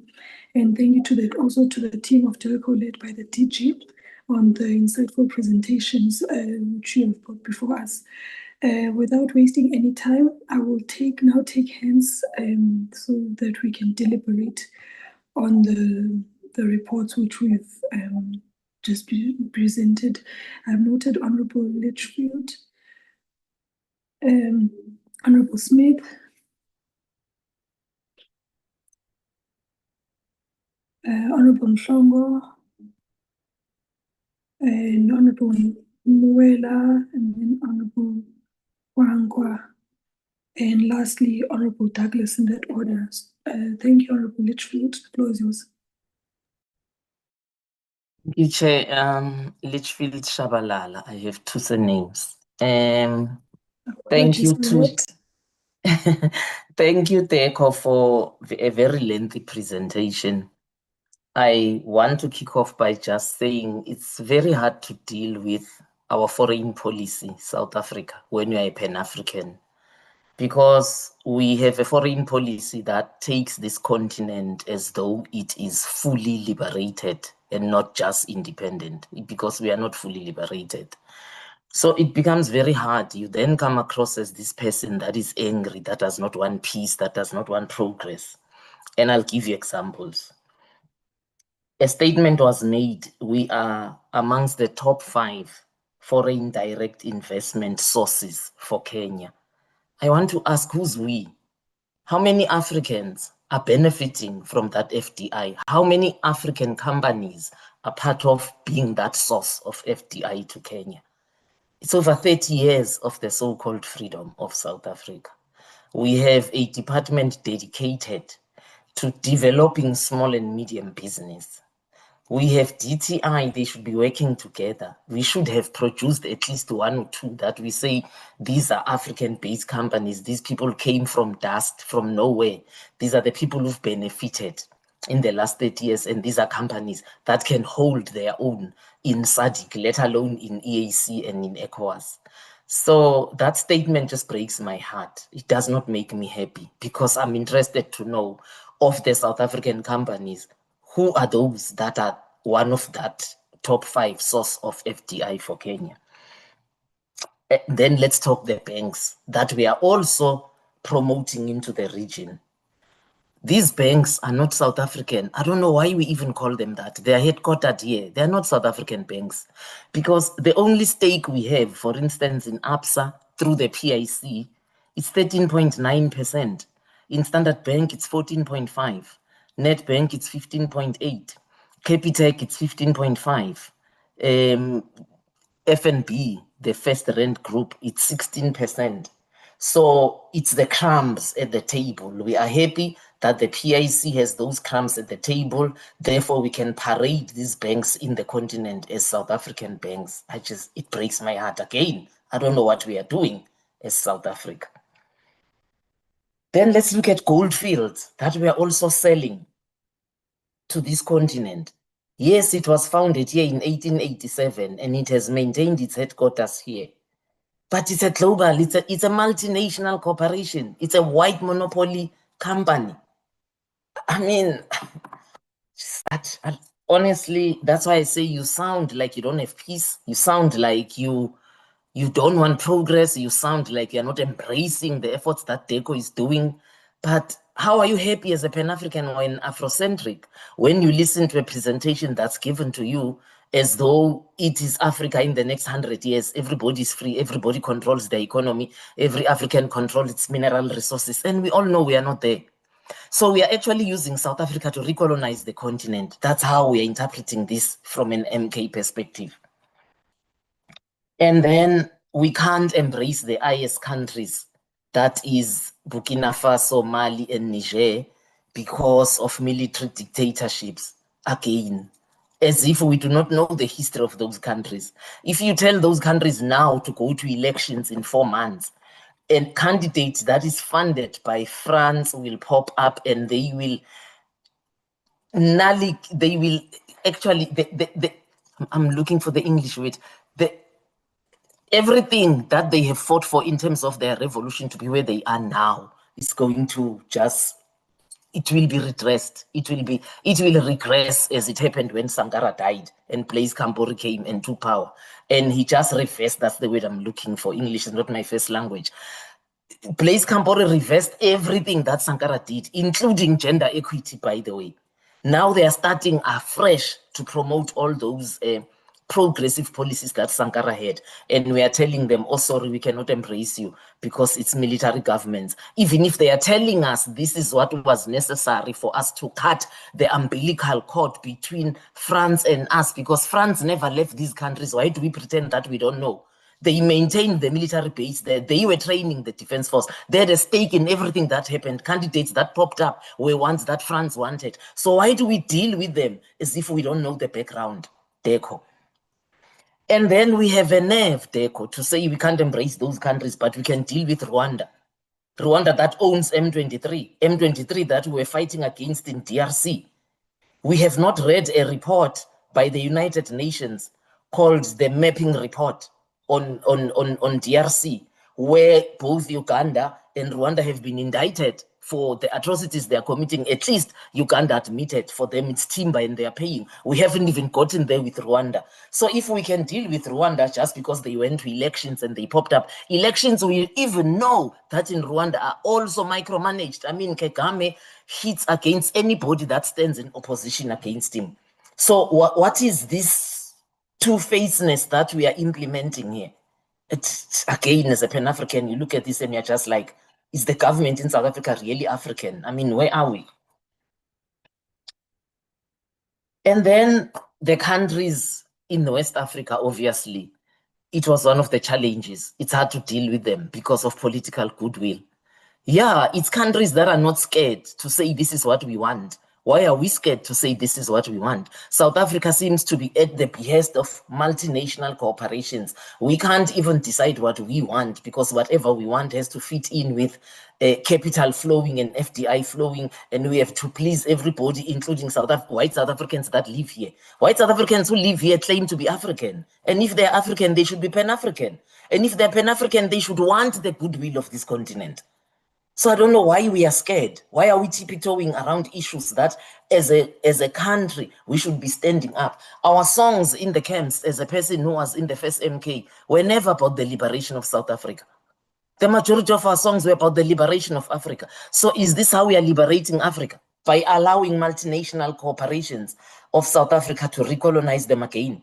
These companies were parading as South African, are headquartered here. And in taxation, there's a big debate actually currently between source and residents. These companies are not paying the tax that they should be paying here because of this continued conflict between source and residents. They want to pay where they are residents, and they're not residents here. We are just the source where they are extracting. And we are promoting that same scenario into Africa, and we are happy to say, oh, African companies are over 60 in this country, and they're over 150 in this country. But why don't we break it down? You know, it's funny that in South Africa, we are always classifying by race because we are saying, oh, it's good so that there can be affirmative action or whatever. But when we take South Africa to the continent, race suddenly falls off. We pretend like we are one country where we are all equal, and there are no previously disadvantaged people here. So if I'm coming across as angry, I'm glad then the point has hit home, because this presentation really displeases me in terms of what we are doing. And the sad thing is this presentation is actually how we are dealing with the whole of Africa, because this is minus us, the South, and it's also minus the North. If we are dealing with West Africa and East Africa, we are dealing with almost the whole continent. And just one last question that I have is, we are counting more countries in East Africa than they are in the East African community. So just for interest's sake, is this a geographic definition of East Africa, or is this the AU one? Because in terms of on paper, the East African community countries comprise only of Burundi, DRC, and DRC is even newly joined. It's Burundi, DRC, Kenya, Rwanda, Somali, Sudan, Juba, Tanzania, Uganda. So are we dealing with them at EAC level, as SADC to EAC, or are we dealing with them as a geographic? Because even a country like Madagascar, they have never been part of the EAC. They are part of SADC and they're part of COMESA. But I see here we have classified them as East Africa. So that one is just a question and clarification. Thank you, Chair. Thank you, Honorable Litchfield Chabalala. Honorable Smith. Thank you very much, Chair, and thank you to Deputy Minister Moraka and the departments at large for the presentations, which were very, very detailed. My query rates or relates specifically to barriers to trade within West and East Africa as regional blocks, because I think that is probably the most difficult thing for economic diplomacy on the part of South Africa to breach. And I think there are several that the department has touched on, but maybe we can get a little bit more detail as to how we are trying to navigate these. And what sort of barriers are we encountering along the way? And I just want to mention a few of those. I mean, we know that trade is dependent on the political and social stability of the nations with which we would intend to establish greater trade links in Africa. And in the context of the Africa Continental Free Trade Area and a push for more free movement of individuals and goods, um, it becomes increasingly difficult to achieve those objectives when you have countries at the mercy of regular military coups, for example, with the interference of foreign powers and competing foreign interests. I think to touch on what the Honorable Litchfield Chabalala had mentioned. But aside from that, the inability to have thriving democracies and strong institutions, and I mention this because we have just taken the presidency of the AU Security Council, and it is incumbent on South Africa to use diplomacy wisely, not to maybe necessarily force an agenda on African states, but to certainly foster greater peace and stability through better government, through better accountability of political leadership, and through more social stability. So I'd just like to understand how DIRCO is leveraging this and what sort of initiatives, whether they be hard diplomacy, soft diplomatic initiatives, or even economic incentives, are we using in conjunction or in tandem with our presidency of the Security Council to really bring stability to Africa, which underpins trade. And then just on the influence of foreign powers, we recently heard or were made aware of leaks from the Russian intelligence service, which pointed to sabotage or the undermining of particular infrastructure projects in Africa, which is rooted in this power play, the polarization, or the Africa used as a proxy, for example. We know that initiatives such as the Lobito Corridor have been discussed as seen as a US initiative, which is not necessarily in favor of other particular powers in the region. And similarly, other gateways that are moving into the Indian Ocean from the center of Southern Africa. And these are big barriers, I think, that South Africa needs to compete against when it's trying to negotiate our own diplomatic or economic diplomacy on the continent. So I'd just like the department maybe to take us into their confidence on that particular matter, which I think is the big impediment to advancing economic diplomacy and trade on the continent, particularly in these two regions in West and East Africa. And then secondly, Chair, I would just like to know from the department, we recently were in Lusaka in Zambia to assess the competence of our missions in the SADC region. And we know that those embassies are plagued by absolutely dire staff shortages and infrastructure.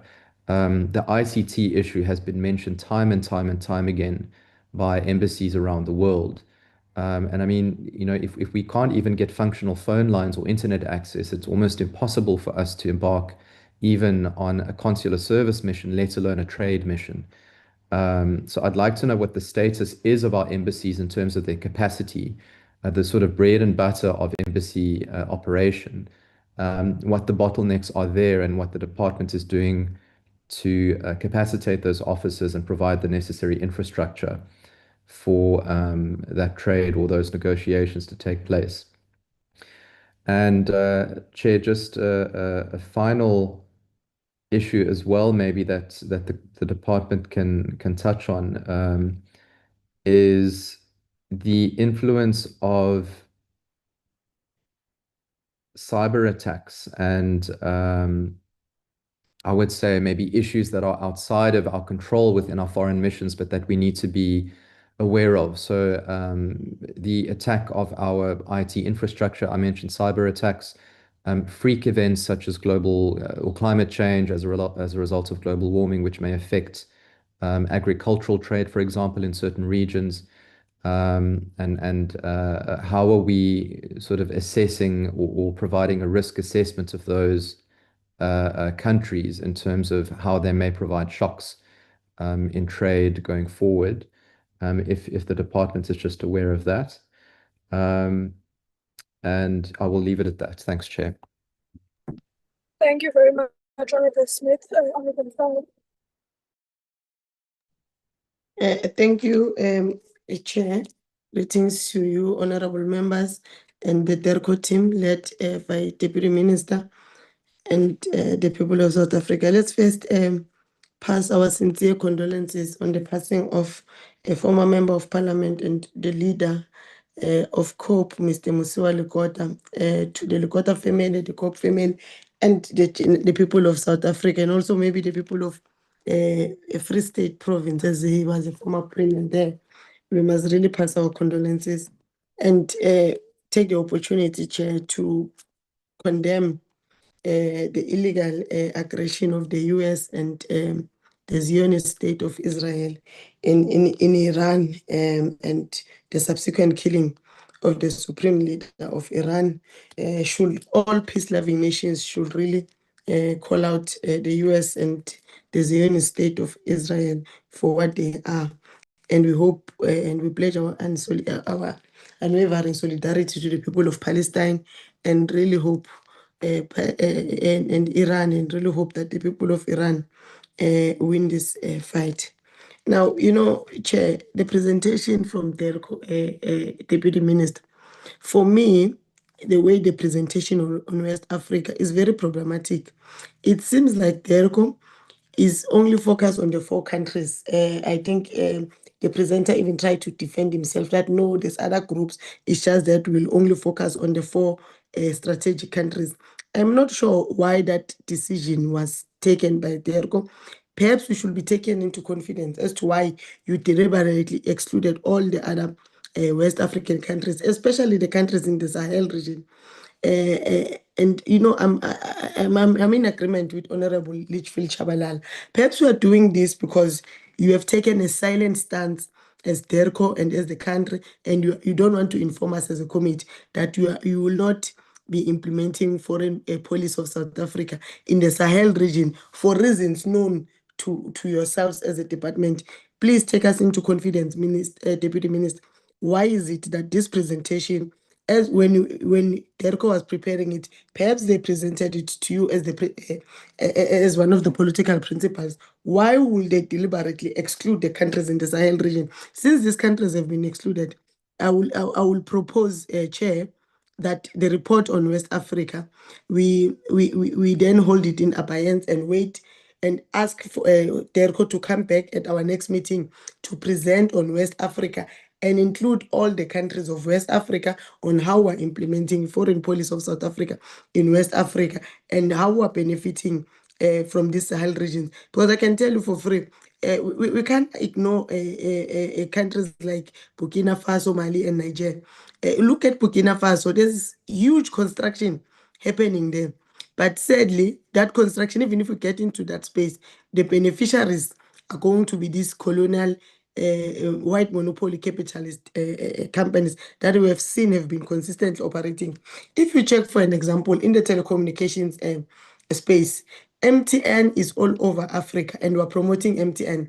Even right now, just to mention the company MTN, I feel bad because it feels like we're giving them free airtime. They are mentioning almost all the African states. They are there benefiting. And if you check on the other side, when you compare the prices that MTN charges, whether for data or for call per second or per minute, compare it to what they charge South African consumers and what they charge in the rest of the African continent, who are being robbed, Chair, who are being taken for a ride as South African consumers. So I really, Chair, we have a problem with these South African companies that you say are South African companies. Chair, South African companies that should be benefiting from the foreign policy of South Africa, of a democratic government, should really be representation of the demographics of this country. I heard in the presentation that the minister, when he went to Senegal, he went with companies and businesses, and even the president, when he travels in these bilateral meetings, and other ministers and deputy ministers, you all do the same.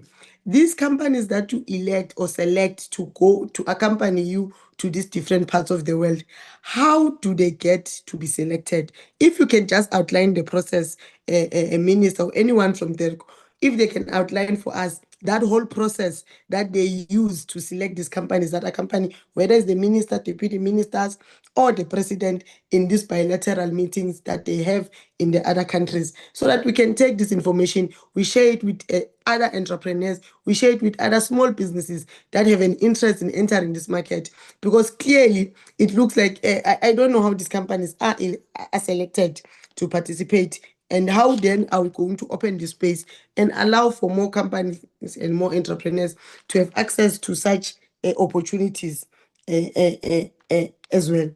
Now, when we previously, we've asked many times in this committee, Deputy Minister, we were here. When we made this presentation about different countries, we're also interested in knowing how many of those, how many companies from those specific countries are also here in South Africa, operating in South Africa, and how many jobs have those companies created for the people of South Africa. And every time we get this report, still that part is not visible. Please, this is information that is available from your other sister departments, and these departments are not operating in silos. They are departments of the South African government. These are members of cabinet, cabinet members you sit with in cabinet meetings. And also, we said that all the time we must get stats from Home Affairs to accompany these reports. How many South Africans are living in these specific countries, and how many living and making business, whether they are studying or tourists in those specific countries, and how many of those nationals from these specific countries are in South Africa, staying, having business, married, and what kind of businesses do they have? Because it will be really interesting to see those kind of statistics, Deputy Minister, not the way these reports are structured. I also propose, Chair, that perhaps DERCO looks into how we're given reports by the embassies when we went to do oversight on our SADC missions in Zambia. It was quite lengthy, especially the presentation by our ambassador in Zambia was quite lengthy. There's a lot of information that we really felt it was useful and could be used to digest and further strengthen the work of this committee. Now, Chair, when you look at the infrastructure development in East Africa, in the Horn region, we have invested largely in transport, logistics, and reconstruction projects. Now, with this looming or crisis in the Middle East, we have seen that they use the Horn to transport oil from the Gulf State countries. Then, with this looming crisis, with this crisis in the Middle East, how then is our investment going to either be affected, or we're going to benefit from that? What will be our interest there in ensuring that the crisis in the Middle East gets to be resolved, but also these Gulf State countries, how are we ensuring that they don't only exploit our East African countries and end up overtaking us and our interest as South Africa in investing in the Horn of Africa and our participation? Now, with Madagascar, I remember last year, President Ramaphosa appointed an envoy. I stand to be corrected, former Minister Naledi Pandor. How far are we with that process of ensuring we find a last solution with Madagascar? And then I remember former President Thabo Mbeki was also an envoy to Sudan to help resolve the conflict in that region. And you then come and bring a report, and you are silent on that process, how far we are on that issue. And these companies, we have always asked, I'm not sure how we must ask for us to get this report, Deputy Minister. We said that these companies that are found in these countries that are benefiting because of the foreign policies of South Africa, can we be given who owns this company, and how many of those companies are Black-owned, white-owned, Indian-owned, colored-owned? How many of these companies are women-owned, youth-owned? Because really, South Africa's population is by race, is by age, is by gender. And if really we don't take the demographics into this kind of South Africa into this discussion, we leave a huge a population of South Africa behind. I don't see ordinary South Africans, ordinary small businesses, ordinary entrepreneurs from the villages, from the small townships, really benefiting even in the next 50 years if we continue under this current setup and this current policy framework, foreign policy framework that we have as South Africa, because there are not deliberate efforts to ensure that we introduce new companies into this space to operate. And I don't see, please, Deputy Minister, I hope you answer that question on how these companies or entrepreneurs, business people get selected to travel with you guys, and who does the selection, and you take that selection from which database, and how do other businesses get access to that database to also be selected to travel with ministers and deputy ministers in order to leverage and get exposure into these different markets in these different countries and explore this. I'll leave it there for now, Chair. Thank you very much, Honorable Felder, Honorable Moela.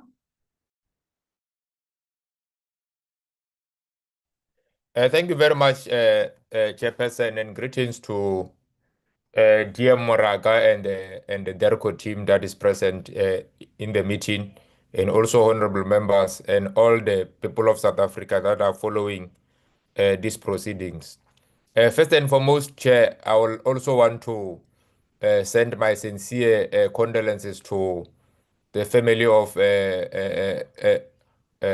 Comrade Terra Musia Lokota, who is also the former Premier of Free State and also the leader of Congress of the People. Sincere condolences to his family and the people of Free State. And also, I would like to also condemn the aggression that is happening in the Middle East, that is being escalated by the US and the Israeli government on Iran, and to also call for peaceful negotiations that should proceed in that particular part of the world of the Middle East, so that they find long-lasting peace for the sake of peace of the world, and in particular to make sure that the UN Council enter to ensure that there is peace in that particular riots that are happening across the Middle East. And also, let me take this opportunity, Honorable Chairperson, to welcome the presentations that have been made here, which is very much thorough and intensive in terms of outlining our issues that are happening and our relations with regard to our foreign policy in the West Africa. That serves as a vital market for South Africa. We've seen number of businesses and sectors growing in this part of Africa, where most of our companies here are beneficiaries and continue to enlarge themselves in that part of the West Africa, and that also bringing back growth. As we have seen, there's a lot of growth that is happening in our economy through this particular foreign policy engagements that are happening, of course, led by DERCO and other strategic attaches that are ensuring that there is prosperity and progress in these particular areas. Let me also engage the presentation to say, with regard to diplomatic and political engagements that are happening, South Africa has strengthened ties through its level of interactions, Honorable Chair, including the binational commissions and joint commission on key milestones, which include the President's hosting of Nigeria's 11th BNC in December 2023, and in Ghana also in March in 2024, with upcoming sessions which were planned for 2026 on ministerial consultation. those areas, Chair, we've also seen the Minister Lamola and the Minister of Nigeria and Senegal, and also the President visit on Senegal in 2025. These are the commitments that are trying to build governance and continental cohesion. These efforts are positioning us as the country as a leader of leader and promoting stability in the African Union and influence that we must continue to pursue through these particular interactions. Of course, there are challenges that are happening that are endangering in these particular regions, like we've got security threats in the region which pose to our interest with business in those particular areas. While diplomatic balance requires substantial resources, political goodwill has not fully translated into scaled economic outcomes.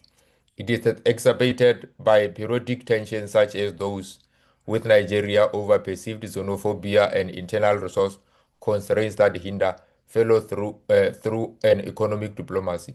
An overall issue on this particular matter here is that we need to find an overlasting peace so that we are able to navigate through these challenges that are happening. While political partnerships are consolidated, economic integration lags below potential, limiting strategic are leveraged. I also have some few questions that I want to pose in relation to the presentations that have been made here. The first question will be, to what extent has South Africa's engagement in the West Africa contributed to measurable advancements with regard to Africa Trade Agreement implementation, particularly in reducing trade barriers and enhancing inter-regional value chains, and what metrics are used to evaluate these outcomes? How does the department plan to leverage upcoming BNC sessions with Nigeria and Ghana in 2026 to bridge the identified gap between political partnerships and economic integration, including specific targets for increased bilateral trade and investment volumes? In light of the security challenges that I've alluded on before, Honorable Chair, in the region, what risk mitigation strategies are in place to safeguard South African investments? And how are these coordinated with regional bodies like Economic Community of West African States, which is ECOWAS, to ensure long-term business sustainability? Given the growth in South African business engagements in Cote d'Ivoire and Senegal, particularly in infrastructure and resource sectors, what mechanisms are employed to monitor and promote sustainable development practices that align with both countries' economic transformation plans and South Africa's environmental commitments? How is the department addressing the resource constraints in economic diplomacy? And what interdepartmental collaborations or funding reallocations are proposed to enhance follow-through on strategic initiatives in West Africa? How is South Africa positioning itself in its development finance institutions, notably the DBSA and private sector champions such as MTN and Standard Bank, as alluded by our members here, to compete more efficiently against non-African actors in West African infrastructure and digital economy projects, and what lessons from existing projects, for example, on Kano Maradi Railway, are being applied to future bids? In view of the recurring diplomatic tensions linked to perception of xenophobia, particularly with Nigeria, what proactive public diplomacy and consular strategies are being implemented to protect South African business operations and personnel while simultaneously addressing migration-related grievances in a manner that strengthens long-term bilateral trust? And lastly, with regard to the Sahel region, what are the enforcements, or what are the strategic relations that DERCO continue to pursue in those particular part of the region, so which also enforce part of our economic diplomacy to ensure there is continued relations in those particular part of Africa. Thank you very much, Chair. That is my submission. Thank you, Honorable Moela. Honorable Kwangwa. Thank you, Chair. Thank you very much for the opportunity. I do want to concur firstly. Okay, I want to be practical in our approach to the presentations. But starting with a point, a very broad point, which was made by Honorable Litchfield Chabalala. And it centers around the fact that from where we are sitting, I mean, it's a complaint that we have been making consistently, that it does appear that the government is failing to fast track small and micro businesses into the African market. Because despite you have the African Continental Free Trade Area Agreement, which should make it easy for us to do that. But support remains, as Honorable Litchfield Chabalala pointed out, that support still remains skewed in favor of large businesses, and that is primarily the problem. So we would not be, when we talk about how we want to the strategies that we want to devise for the different regions, that is East and West Africa, then it should speak to how we want to make sure that there are small businesses that are fast-tracked, that are able to benefit from that, so that we don't only talk about the big corporates that have entered into those markets. Most of them actually went out because of some of the reasons cited, which I'm going to go into specifically. For an example, no. Okay, let me conclude my point, or rather close the circle on this point. The point is then that without that support for small businesses, they are not able to get trade financing, for an example. They are not able to get market intelligence. They are not able to get some kind of regulatory guidance. The same regulatory guidance that you'd have expected the big companies, the big corporates, when they entered into those markets were aware of. I mean, let's make an example. You were talking about Nigeria. You specifically mentioned that ShopRite exited Nigeria. They exited Nigeria for the same reasons that other South African companies exited various countries around the continent. It had to do with dollar-based rentals, import duties, for an example. You also had other macroeconomic issues such as high rates of inflation, which are beyond the control of government. Mr. Price also did the same thing around 2020. Now, if we are not able to negotiate more stable investment treaties with these countries, we can identify opportunities. But if we are not able to sit and classify, categorize the set of challenges that our businesses face, whether it's the big corporates or whether it's the small businesses that we want to fast track into the market, if we're not able to say these are the challenges that are faced by South African companies, you can say, even if it's from a regulatory perspective, as you highlighted, but if we're not able to say that when we go into these investment treaties or bilateral discussions, what kind of investment treaties do we want to go out with, which are going to speak directly to some of the challenges which are faced by companies? Small businesses, even when they are fast-tracked, they are going to experience the same thing.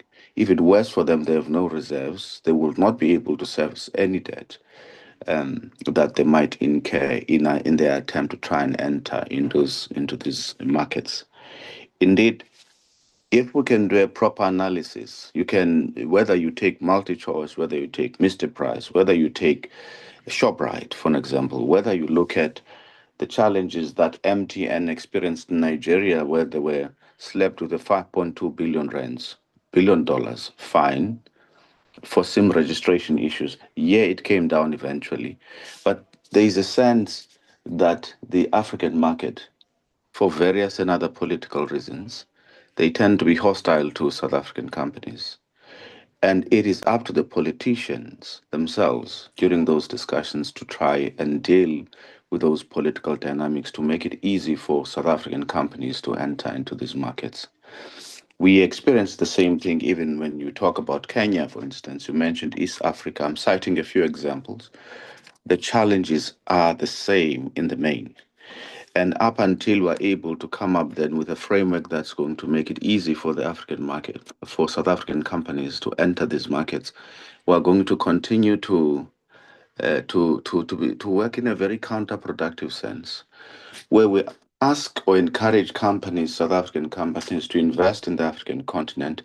They invest in the African continent and they find the market hostile and they find themselves having to disinvest again. It was the same thing with ShopRite, for an example, in the Democratic Republic of Congo, and so on. And so they have failed to a large extent. One would not be wrong by saying it's the government to a large extent, or the politicians who are running the country, are not able to deal with these problems adequately or challenges adequately. It's true that up until we are able to see small businesses benefiting in the African Free Trade Area Agreement, being fast-tracked and turned into big corporations as well, in the same vein as your ShopRites and others, right? We are going to ask the question, there will always be a cloud hanging over who constitutes part of your delegation, who represents small businesses, how is it determined or decided upon, so that it's not friends of certain politicians who end up using state monies to go and explore opportunities, even though they are not they don't have expertise in particular sectors. I want to make an example about a practical example. In 2018, I accompanied a group of young South Africans, who were in the fuel industry, who wanted to be able to supply countries like Malawi, for instance. They procure their fuel privately. Yeah, they would encounter problems in terms of payment, but they would eventually be in a position to pay the service providers. They went through the entire exercise, but they didn't get any support from South African banks. And what was critical there was for them to get a simple thing, a bank guarantee. And none of the South African banks were willing to give them bank guarantees. But some companies that came from South Africa that were not constituted by predominantly black people were able to obtain bank guarantees from the very same commercial banks that told them that they do not do that anymore. And then what also happened is that then a group of young people as well from China were able to obtain their bank guarantee in a matter of minutes. The South African commercial banks aren't assisting, in other words. They are not assisting the business people, especially those that are relatively small, to be able to access the market and to provide them with this necessary funding that is required. So a different solution is required altogether. And we can't be told about PIC and other DBSAs and whatnot that only look after big corporations and not the small businesses that need to be fast-tracked. Those companies, those young people had done every single thing that the banks had put in front of them as a hurdle. They asked for this, they obtained it. Asked for something else, it was obtained. But in the end, they just said they no longer do bank guarantees, but they were able to give out bank guarantees to other fellow South Africans who were there for the same purpose, but they didn't even know who was bidding for what there, right?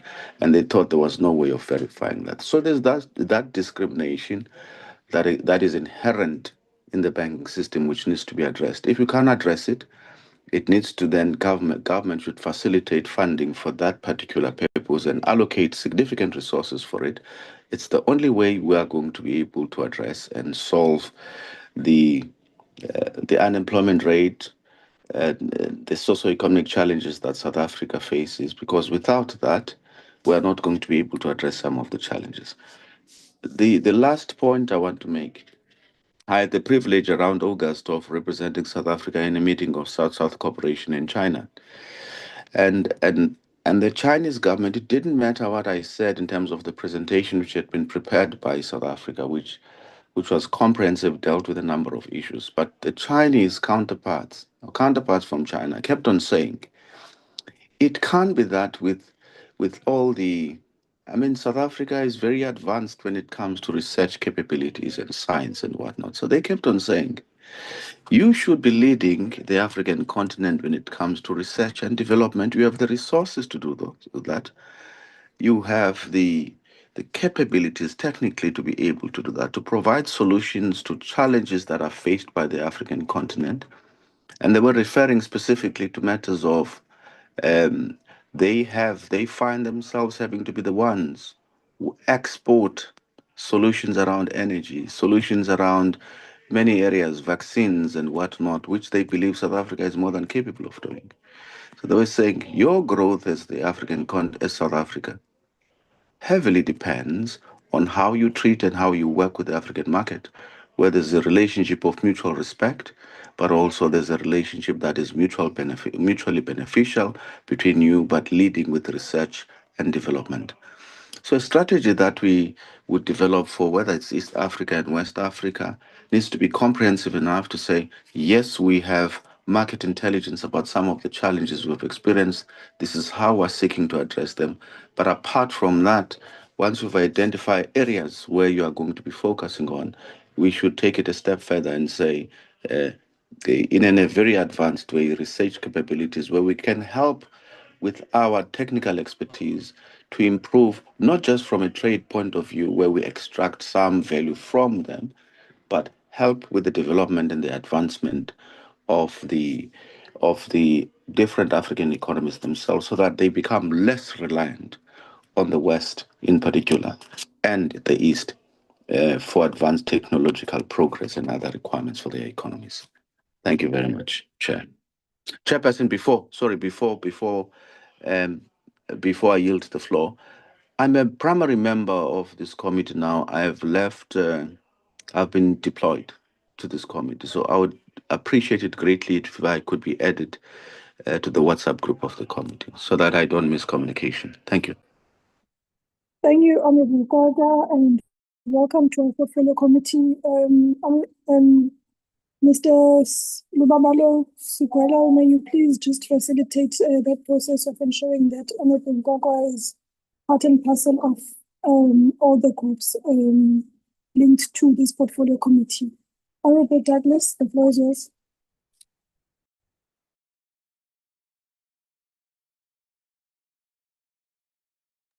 Honorable Douglas.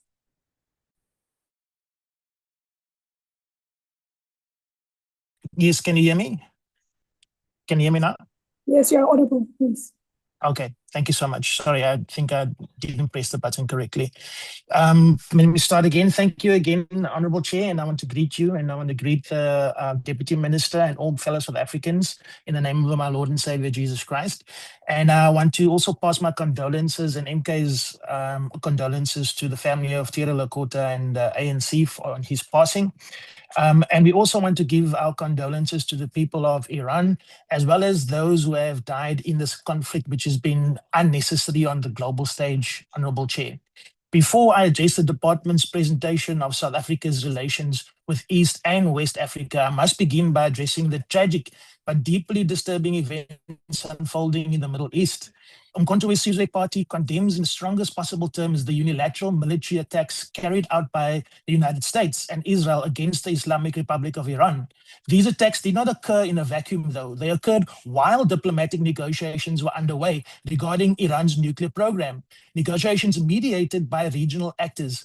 Instead of diplomacy being allowed to run its course, we have witnessed the assassination of political and spiritual leaderships like Ayatollah Khamenei, the destruction of civilian infrastructure, and the collapse of the negotiation process itself with no evidence of any imminent threat against either Israel or the USA. The targeting of political leadership during peace negotiations undermines the very possibility of global diplomacy and the global order and takes us back to days where might is right and where there are no human rights, only conquest of the strong over the weak. This is an important issue, and I will get to the East and West Africa issues. But if political leaders and negotiators can be killed during negotiations, then what signal does this send to the world about the credibility of peace processes? Mr. Chairperson or Madam Chairperson, the human cost of this strategy and of this war is already devastating. On the very first day of the bombing campaign, a missile struck the girls' elementary school in Minab in Iran during school hours. Between 165 little girls and 180 people were killed, the vast majority of them young schoolgirls at school. This is terrible. This reminds us so much of the pictures that we saw in Gaza and the genocide there, and it's exactly the same. It seems that this is now becoming a regional trend. It is believed to be the biggest, deadliest single attack of the entire conflict so far. We're killing innocent little girls. in the name of some preemptive thought that someone might retaliate against you if you launch a unilateral attack against them. This is unbelievable that we are actually seeing this evolve on our televisions. And this is a complete violation of the United Nations Charter. What makes this even more troubling is that under international law, specifically Article 51 of the United Nations Charter, a state may only use force in self-defense if it faces an imminent armed attack. Fear of retaliation is not an imminent threat. Knowing that another country might respond to military action does not justify preemptive war. If that logic is accepted, then any country could attack any other country based simply on speculation about what might happen in the future. That would destroy the entire foundation of international law. Chairperson, we must also recognize the hypocrisy that has emerged in global politics. The same actors who claim to defend democracy and human rights are now participating in bombing campaigns that kill children. This strategy reminds the world of the horrific civilian casualties that have taken place in world wars before, like in Germany. So we mustn't repeat the mistakes of the past by looking the other way. Mr. Chairperson, history has shown that these kind of wars has spiraled out of control, like we saw with Iraq and Libya. We need to immediate ceasefire and de-escalation, but we need to see justice also, Mr. Chair. We need protection of civilians under international humanitarian law, and we need an independent international investigations into the civilian deaths. So human life must come before geopolitics. However, this committee must also recognize that global conflicts of this magnitude inevitably affect Africa. Africa is deeply integrated into the global system through trade, energy, chains, shipping routes, and financial systems. When wars erupt in strategic regions such as the Middle East, the economic shockwaves inevitably reach African societies. But Africa must not remain a passive observer of a global crisis. Instead, Africa must strengthen its own continental cooperation amongst ourselves, economic integration and diplomatic leadership. We must stop playing around. We can see what's happening in the world, and yet we are not serious about taking Africa forward as a collective. Which brings me to the presentations we received today from the department regarding South Africa's engagement with the East and West Africa. West Africa alone represents a population of more than 470 million people, Mr. Chair, making it one of the largest economic markets on the continent. Countries such as Nigeria, Ghana, Cote d'Ivoire, and Senegal are among South Africa's most important economic partners on this continent. South Africa companies have already major operations in the region, as we saw in the presentations. Companies like MTN and multiple West African countries are there. South African mining companies and banks have invested billions of dollars in projects across the region.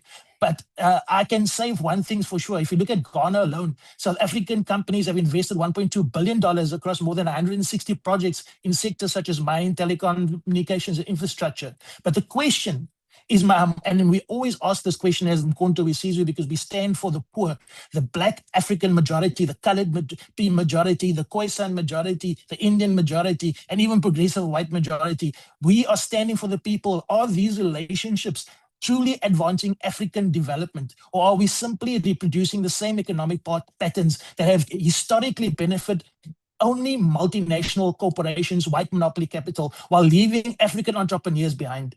The MK Party believes South Africa must adopt a much more strategic Pan-African economic diplomacy approach. Foreign policy cannot simply be about diplomatic visits and joint commissions. It must be about building African economic power. That means supporting African entrepreneurs, building continental supply chains, promoting industrialization, ensuring African resources benefit African people. Chairperson, if the MK Party were in government, our approach to Africa would focus on 5 strategic priorities. First, we must aggressively expand inter-Africa trade under the African Continental Free Trade Area. We are not doing enough to get our Black entrepreneurs, our young people from the townships, from the Cape Flats, from the colored communities, Indian communities, Black communities. We're not getting them into the African Continental Free Trade Agreement. We're not getting them prepared. We're not giving them funding. We're not supporting them. They're not part of any of our delegations when we take them, when we go to these African countries. We need to create a conduit for young people from Soweto and from have an opportunity to take their products and ideas to the African market. Second, we should prioritize infrastructure corridors linking African economies through rail, ports, and logistics networks. Third, we would support African technology, African communication solutions, and digital infrastructure companies to compete globally, but it must be transformed. And we also need land justice to make sure that when we are doing our trading and when we are doing trading in terms of sending agriculture and mineral projects and products, it must be beneficiated here locally. We must make sure that the jobs stay here in South Africa and that we send products off into the African continent. There's most of the countries on the African continent are net importers, not net exporters. So we can have a huge opportunity to take our resources, beneficiate them, and send them out to the rest of the African market. But we're not doing that, and what's happening is the people that own the land now that are not reflective of the South African population that got that land illegally under apartheid and under colonialism and have never returned it to its rightful owners or to the state so we can use it to take our people out of poverty. They are the ones that have all the opportunity to the African country, African continent, because they're using our land to benefit them and to start their businesses out there north of South Africa. What we want is those resources must be used for their self-aggrandizement and for their own money. Those money and that resources must be used for all South Africans. So we want to make sure that we promote joint African industrial projects in sectors such as energy, manufacturing, and mineral beneficiation. And we would strengthen diplomatic cooperation to ensure Africa speaks with one unified voice in global institutions. Chairperson, allow me to take this opportunity to say we need to do more to develop a comprehensive Pan-African economic diplomacy strategy focused on supporting African businesses and entrepreneurs. So in closing, Honorable Chair, I want to ask just a few questions to the department. And one of them is, how is South Africa positioning itself to ensure that the African Continental Free Trade Area benefits African entrepreneurs and not only multinational and white monopoly capital corporations? Number two, what concrete initiatives exist to expand South African small business participation in East and West African markets? Number three, how is DIRCO coordinating with development finance institutions to support infrastructure development across Africa? And what strategy exists to strengthen diplomatic relations with Nigeria and other countries following past tensions? And how does DIRCO intend to respond to growing geopolitical competition for influence in Africa from global superpowers if we're not putting money to it? If we have an austerity budget and we keep cutting the budget and we're cutting staff and we're not going to get the opportunity to go into Africa. We need a bigger budget, Mr. Chair, and I keep saying this year in, year out. The bigger budget needs to be to take our people to the continent, to take our products to the continent, and we're not doing that. We need a closer working relationship with DTI in order to make sure that DIRCO and DTI are on the same page and singing off the same hymn sheet. We also want to know what role can South Africa play in mediating regional conflicts in West Africa and the Sahel, and how is South Africa supporting African digital infrastructure and technology partnerships? What measures are being taken to ensure African resources are beneficiated locally rather than exported raw? And finally, how can South Africa strengthen people-to-people relations across the continent? I want to thank you. We are in a very difficult situation, Madam Chair, globally, and we need to be very careful on how we as Africans relate to each other. We've got to see that the rest of the world is putting themselves first. The EU is putting EU first, Britain and America, they're putting themselves first, and Israel, and then we have BRICS countries, BRICS plus countries, everybody is putting themselves and their needs first. We need to put South Africa first and then Africa first. I thank you. Thank you very much, Honorable Douglas. I believe that was the last hand. Before I go to the DM and the department for feedback and the inputs on what members have just shared, I also just wanted to firstly also further convey my heartfelt condolences on the passing of Honorable Musiwa Terelekota, and extend my deepest sympathies to his family, loved ones, and colleagues. And also, I just wanted to raise a few points too. I think as a Parliament of South Africa and also this Portfolio Committee of International Relations, we must deliberately strengthen our oversight and parliamentary diplomacy with our counterparts in West Africa. And I think we do need structured committee-to-committee engagements and joint oversight on these peace and security, trade and governance matters, which have been echoed in the meeting. And I think we also need a deliberate collaboration with ECOWAS and the EU, so that we can also play a part in our continental commitments, which will benefit and have a real benefit just generally and maybe on a national level. But just, I think I only have like 2 questions or 3. I wanted to check how is DERCO engaging with the Alliance of Sahel States, and what is our diplomatic posture, towards these military-led governments? And also, are South African businesses adequately supported in navigating regulatory and political risk environments? And then lastly, I wanted to check, is DERCO facilitating partnerships between state-owned entities and our West African counterparts?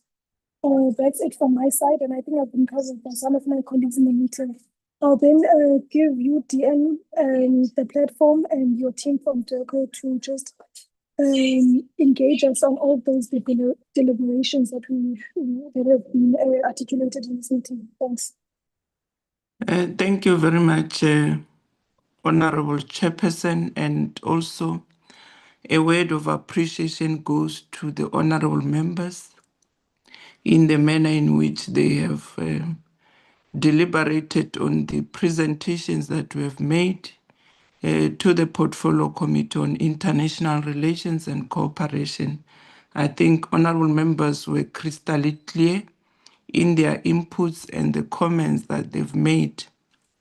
And I do believe that the team from DERCO has taken note of the inputs of honorable members and will then work together to really find a way to address all the issues as raised by the honorable members. I think, Chairperson and members, I need to indicate that the DG, the Director General of the Department of International Relations and Cooperation, Mr. Zain Dango, has been with us ever since we started with our engagements this morning with the Portfolio Committee. He had requested that he be released so that he can go and finalize a document on migration that is due at 12 o'clock today that must then go to Cabinet. And I think I need to indicate that I did release him. And with us, we will have DDG Munyela, who will then help the team from West Africa and East Africa that has made presentation to respond to the issues. I think, Chairperson, let me also join the honorable members in condemning the military aggression of the US and the Israeli government on the Islamic Republic of Iran, and also indicate to the honorable members and the general public at large that the President of the Republic of South Africa, His Excellency President Cyril Ramaphosa, on behalf of our government of the Republic of South Africa, has expressed deep concerns regarding the escalation of the tensions that are currently happening in the Middle East. We note, honorable members and the public at large, that these developments continue to pose a serious threat to the regional and international peace and security, a mechanism with far-reaching humanitarian and diplomatic economic consequences that must then be looked into by all of us. President Cyril Ramaphosa called on all parties to exercise maximum restraint and act in a manner consistent with international law, international humanitarian law, and the principle of the United Nations Charter. I believe honorable members will now appreciate that Article 51 of the UN Charter continues to provide for self-defense only when a state has been subjected to an armed invasion. And I think we will then see how best can we utilize these multilateral forums to make it a point that we speak in one voice and restore those regulatory frameworks that have been set out to make it a point that whether we speak in the UN, whether in the AU Peace and Security Council, or in other multilateral forums, either in BRICS or in the G7, we need to speak in one voice and condemn what is happening currently in the Middle East, because it has got some implications to our economies. As you know that going forward, we might be dealing with issues of the oil prices going high, and that can also lead to an economic recession that all of us as various member states, we don't want us to enter into those economic challenges. I think, honorable members, when you spoke about the presentation on West Africa, that it has deliberately excluded the countries in the Sahel. We all need to appreciate the fact that South Africa had now disengaged itself with these countries that are under military leadership in the Sahel, where we also went to a point of closing down our missions that were existing there before this undemocratic rule of leadership came into power. We also need to appreciate the fact that the thrust of our foreign policy as South Africa has always been guided by the following principles: the principle of Pan-Africanism, the respect for human rights issues, the respect also for the democratic values, and also the principle of non-alignment. And I think where we are under the leadership of Minister Lamola, we had observed that even the AU organizations or the AU Commission has since boycotted these countries to a point that they are no longer participating within the regional engagements under the AU leadership.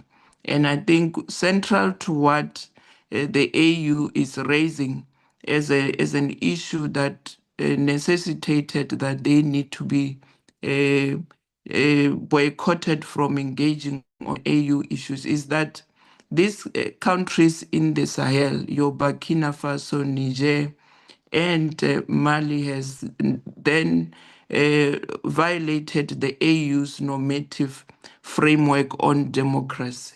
And I think where we are as a Ministry of DECO, we are now reassessing the need for us to reopen our diplomatic ties with these countries.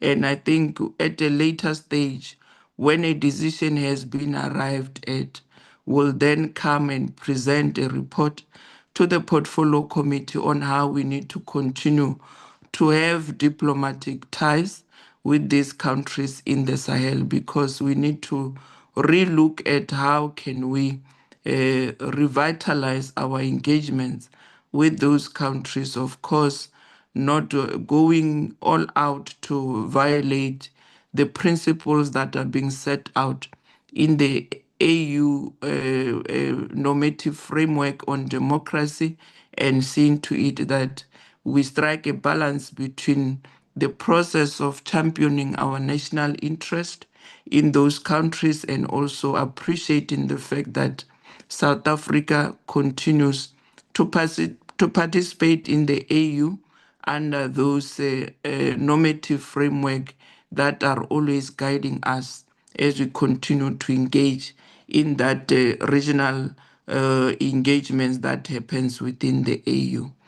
Honorable members, where we are, we will then see to it how best can we share the report with yourselves that is detailed in terms of the business community that we continue to engage with every time when we go and participate on our working visits, whether from the working visit of the president, the DPs, a working visit, or of the Minister of International Relations through those joint ministerial commissions that we have. We'll have to find a way to get that report to your good selves on the breakdown of those business communities that we continue to work with in our missions abroad on our economic diplomacy project. And I think central to what we are doing, we are working very closely with the Ministry of Trade, Investment and Competition, DTIC, in the Republic of South Africa, because DERCO on its own doesn't have the capabilities and the know-how on how to identify these companies. Companies are identified by DTIC. Ours as DERCO is just to coordinate and make sure that we facilitate for the engagements at a bilateral level with those respective businessmen and women in those countries of interest where we would be participating in.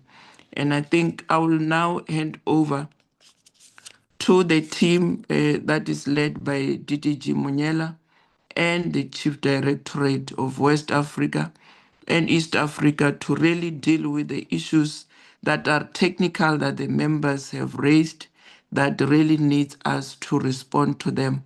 And I think we also need to share with the honorable members that currently, as DERCO, we are working towards a process where we need to repurpose our missions abroad so that they can help us to advance our interest economically, where they need to be an agent of change in terms of our economic diplomacy project that we always implement in those respective countries where we do have our presence through our missions abroad that we have in those respective countries.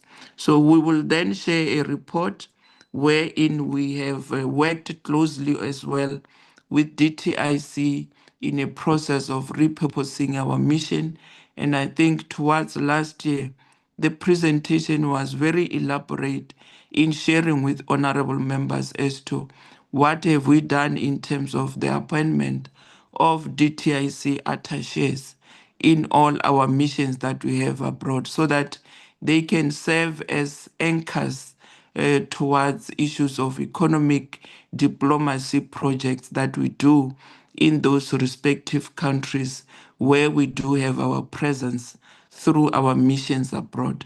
Minister DDG Munyela, I'll hand over to you and the team to really talk to the issues that the honorable members has raised in terms of the regulatory frameworks towards the markets that is to be looked into, especially within the Western Africa, because these are the challenges that I think Mr. Gozo has tried to elaborate on them, that we need to work together with our counterparts to make it a point that we create a conducive environment for our businesses between our countries to continue to thrive without any hindrance.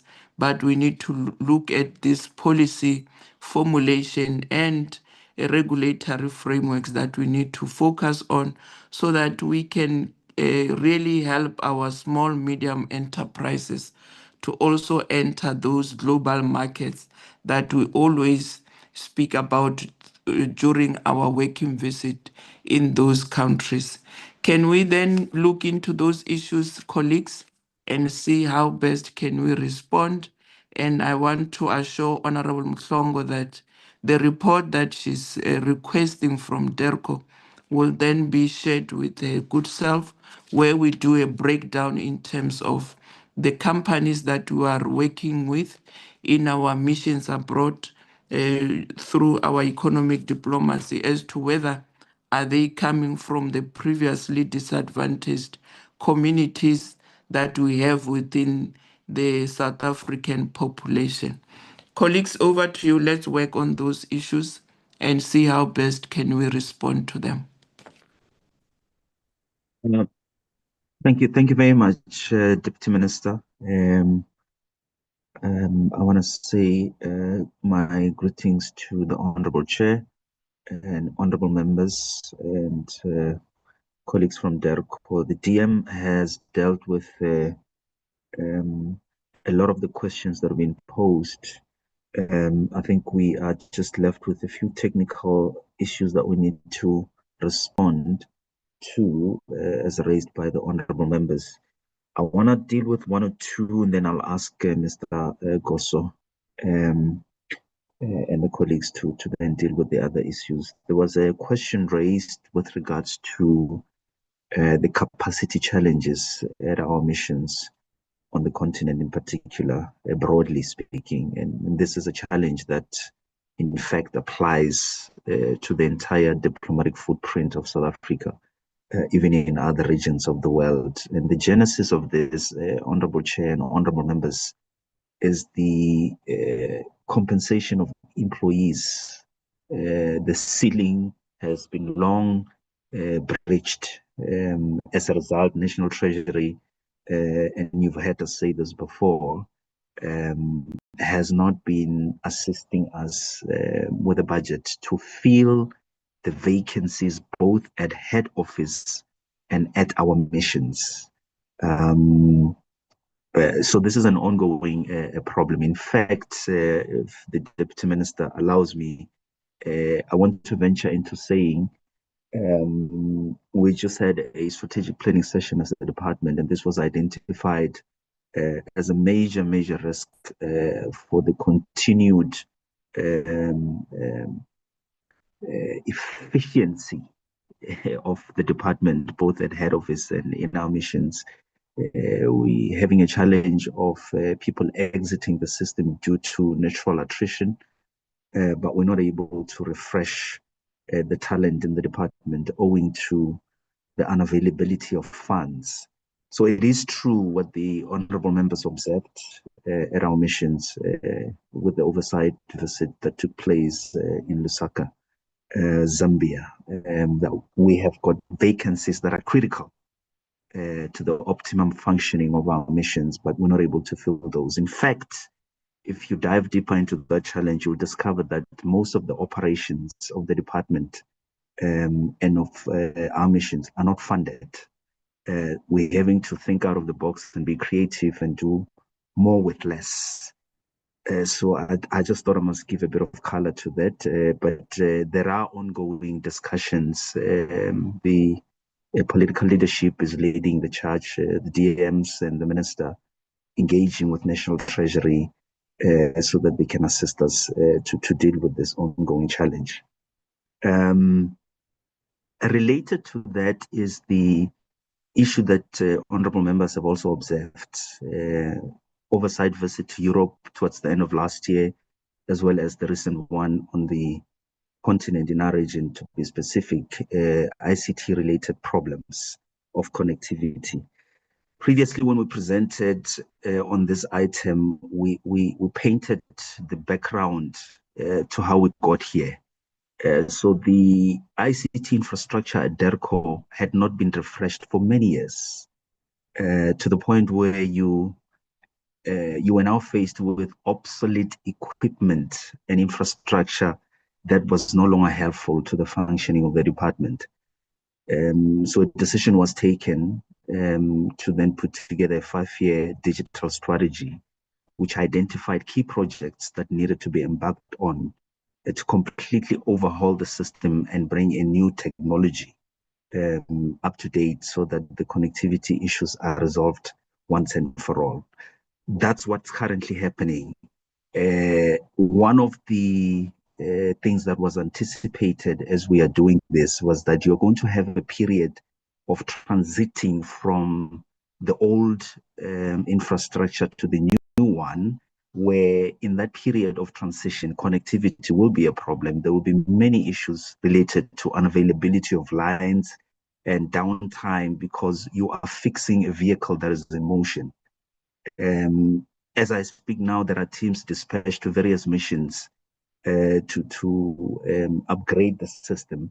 It sounds like a tired story that we keep telling you, but it is the reality of this project that we are fixing a vehicle that is in motion. So we have to use the system while at the same time upgrading it. So the connectivity challenges we're currently experiencing were expected.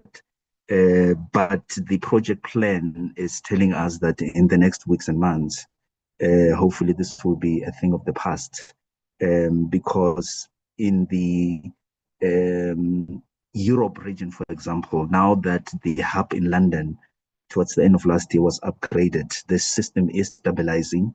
And so this hopefully by the time we come back to the portfolio committee, will give you a picture that says we've now overcome this. We are now in an upgraded environment that is working well. So this is work in progress. There was a question regarding the relations with Nigeria, specifically given the previous incidents of sporadic attacks to some foreign nationals, which certain media houses categorized as xenophobic attacks. We challenge that categorization because South Africa, in our view, is not a xenophobic country. You find people from all over the continent that live and work and study in South Africa and are being welcomed, in fact, are integrated into the South African society. Those attacks had various elements which the security cluster has categorized, and those issues are in the public domain. What we have been doing and continue to do, there are forums that we work with, including the Diaspora Forum, that we meet with quite regularly. Of course, when these incidents happen, of course, the meetings then happen a little bit more frequently to have ongoing conversations and have programs that we run together with them so that we explain to all the stakeholders and role players, including the public, why relations with the continent are important to South Africa, the historical context and the fact that Africa is the centerpiece of our foreign policy. And as Africans, it works in our favor collectively when we get along, partner with each other and trade with each other, etc. So people-to-people relations becomes a key campaign that we jointly implement. Specifically with Nigeria, there's an annual program which is funded by MTN that brings editors and senior journalists from all the media houses in Nigeria. And it happens every year. They visit South Africa, do stories about what South Africa has to offer and how Nigerians in particular find South Africa as a country, as a home, as a fellow African country, how they experience it, where they live and how they are treated and welcomed. And of course, then unpacks the various programs that are mutually beneficial to both countries. So this is an annual program that we do as part of the diplomatic, or rather public diplomacy arsenal to promote people-to-people relations, just as one example of a sustained campaign that we continue to implement so that we have constant communication and sharing of information with the people of the two countries. I'll leave the other questions to my colleagues, Mr. Gosso. Thank you, Honorable Chair and Honorable Members. Thank you very much, DM Moraga and DDG Muniel. Just on to add, there was a question, for instance, on people-to-people relations. Last year in October, just as an example and a highlight, we arranged a session between the filmmakers and the artists in Nigeria with our Deputy Minister Moraga, and they were just sharing with her the kind of projects that they are working on in South Africa and in collaboration with South African artists as well. So these are some of the things that we are doing on a people-to-people relations. Again, I mean, in Cote d'Ivoire, I think it is some of the artists in South Africa do go there and have collaborations and events to interact with their foreign counterparts, even at the level of, for instance, fashion. There are a number of other activities that we facilitate as South Africa, even though some of the activities are not necessarily core function of DICO, but we facilitate them and they are done by other partner departments. On the small business SMMEs and the access to the West African and other regions, we do work with the DTIC as the DM said, and also with the small business We were in the last 2 weeks, for instance, we were just highlighting to small business and encourage them to attend some of our meetings when we meet with these countries, because we need to make sure that the voice of our SMMEs is heard and represented in some of the bilateral mechanism of forums.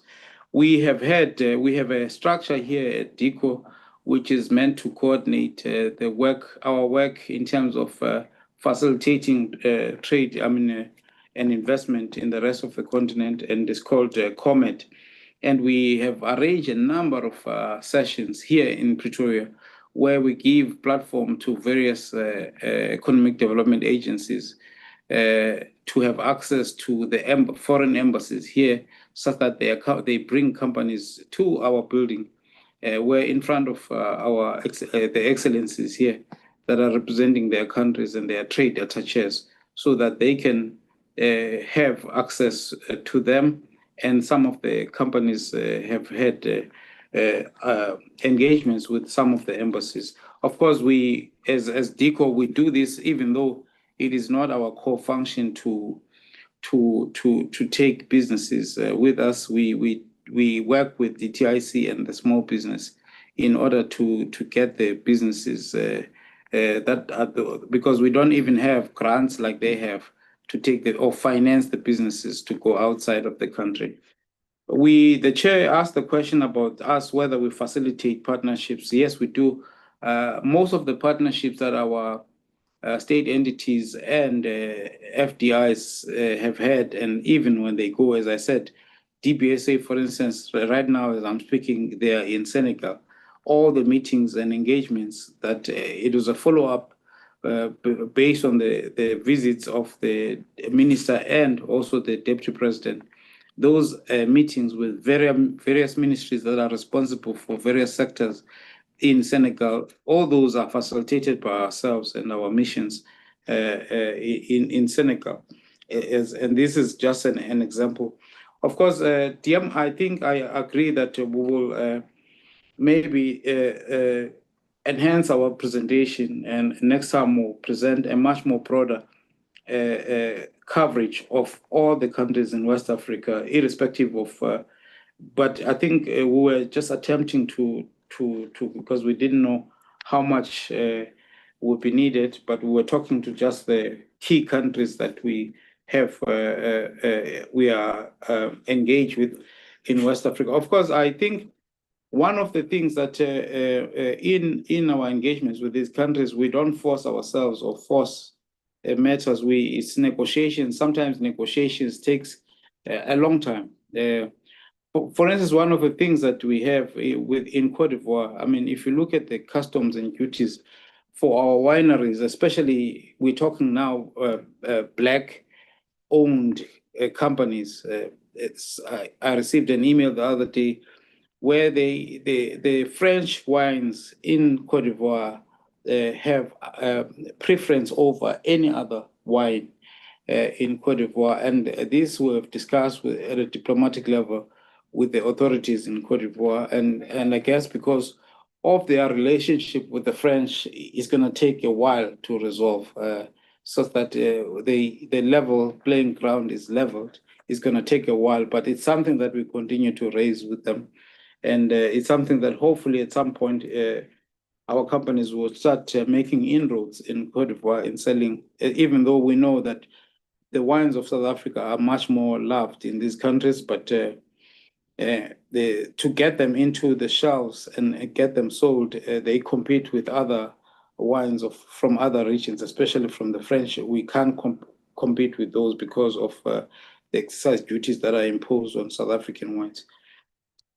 The DDG have and the deputy minister have dealt with the resource constraints. I think with the Sahel, the only thing that I should just mention is that even though our missions or our embassies in the Sahel region, there were no ambassadors, but we, South Africa, have accredited the ambassadors of these countries in South Africa. And we've been engaging with them not at a senior level, though, But I think now, as the DM said, that South Africa is considering or looking at the approach, and I think pretty soon there will be an announcement in terms of how we are going to engage with the Sahel countries, and because of the reasons that the DM have indicated, and this is why we are taking the approach that we are taking. In Niger, for instance, at the time that there was a coup, there was a planned state visit, and we had been there with the previous deputy minister and to even some of the Sahel countries. So those were suspended because of the coups. So it is not because of any other thing. It is because of the AU frameworks and the things that South Africa respects and we follow, that some of the engagements had not taken place. I think it's safe to say that, DM, that most of the things we've taken note of, and these are the things that we will do and enhance the presentations, except as to say that some of the stats and documents are things that are done by other departments, like the stats from Home Affairs on how many people are in South Africa. Those are all things we don't have capacity or capabilities to do as DECO, but they are done by Home Affairs. But in terms of the businesses that we support and we take with or create platforms here at head office and call all diplomats so that SMMEs can have a bit of access to the diplomats and the trade commissioners. That information we have. Thank you very much. Okay, East Africa. Mekiva, do you have anything to say? Thank you, DM, and also thank you to the DDG. Almost everything has been said. DM, you have covered everything in the DDG, and also my colleague, Mr. Goso. Just one thing, DM, on the issue of the special envoy that was raised by the members. We do not have a special envoy for Sudan. Earlier, I mentioned that the Vice President, Alik Maga, has been constantly coming to consult in South Africa, but at no stage they've ever pronounced the request for special envoy. And also because of the interference by external forces, I would say the country is still very divided in as far as approaching South Africa for a request for a special envoy and also for a mediation. So far, we don't have, with the exception of South Sudan, where we've got our deputy president, who's the special envoy for South Sudan. That also goes to Madagascar. We don't have a special envoy. I'll stop there, DM, because everything has been covered. And also, I agree with my colleague, where there are gaps, we will ensure that we reinforce and also beef our statistics on the businesses, especially for the South Africans who are in these countries that we are responsible. Thank you so much. Thank you, Chairperson. We now hand over to your good selves. That's the responses from DERCO. Oh, thank you very much, DM, and thank you for the responses from your side. I don't know if there are any follow-ups, honorable members. Okay, Chair. Okay, I've not noted Honorable Litchfield Chabalala, and I think Honorable Mhlongo. Yes, yeah, please do.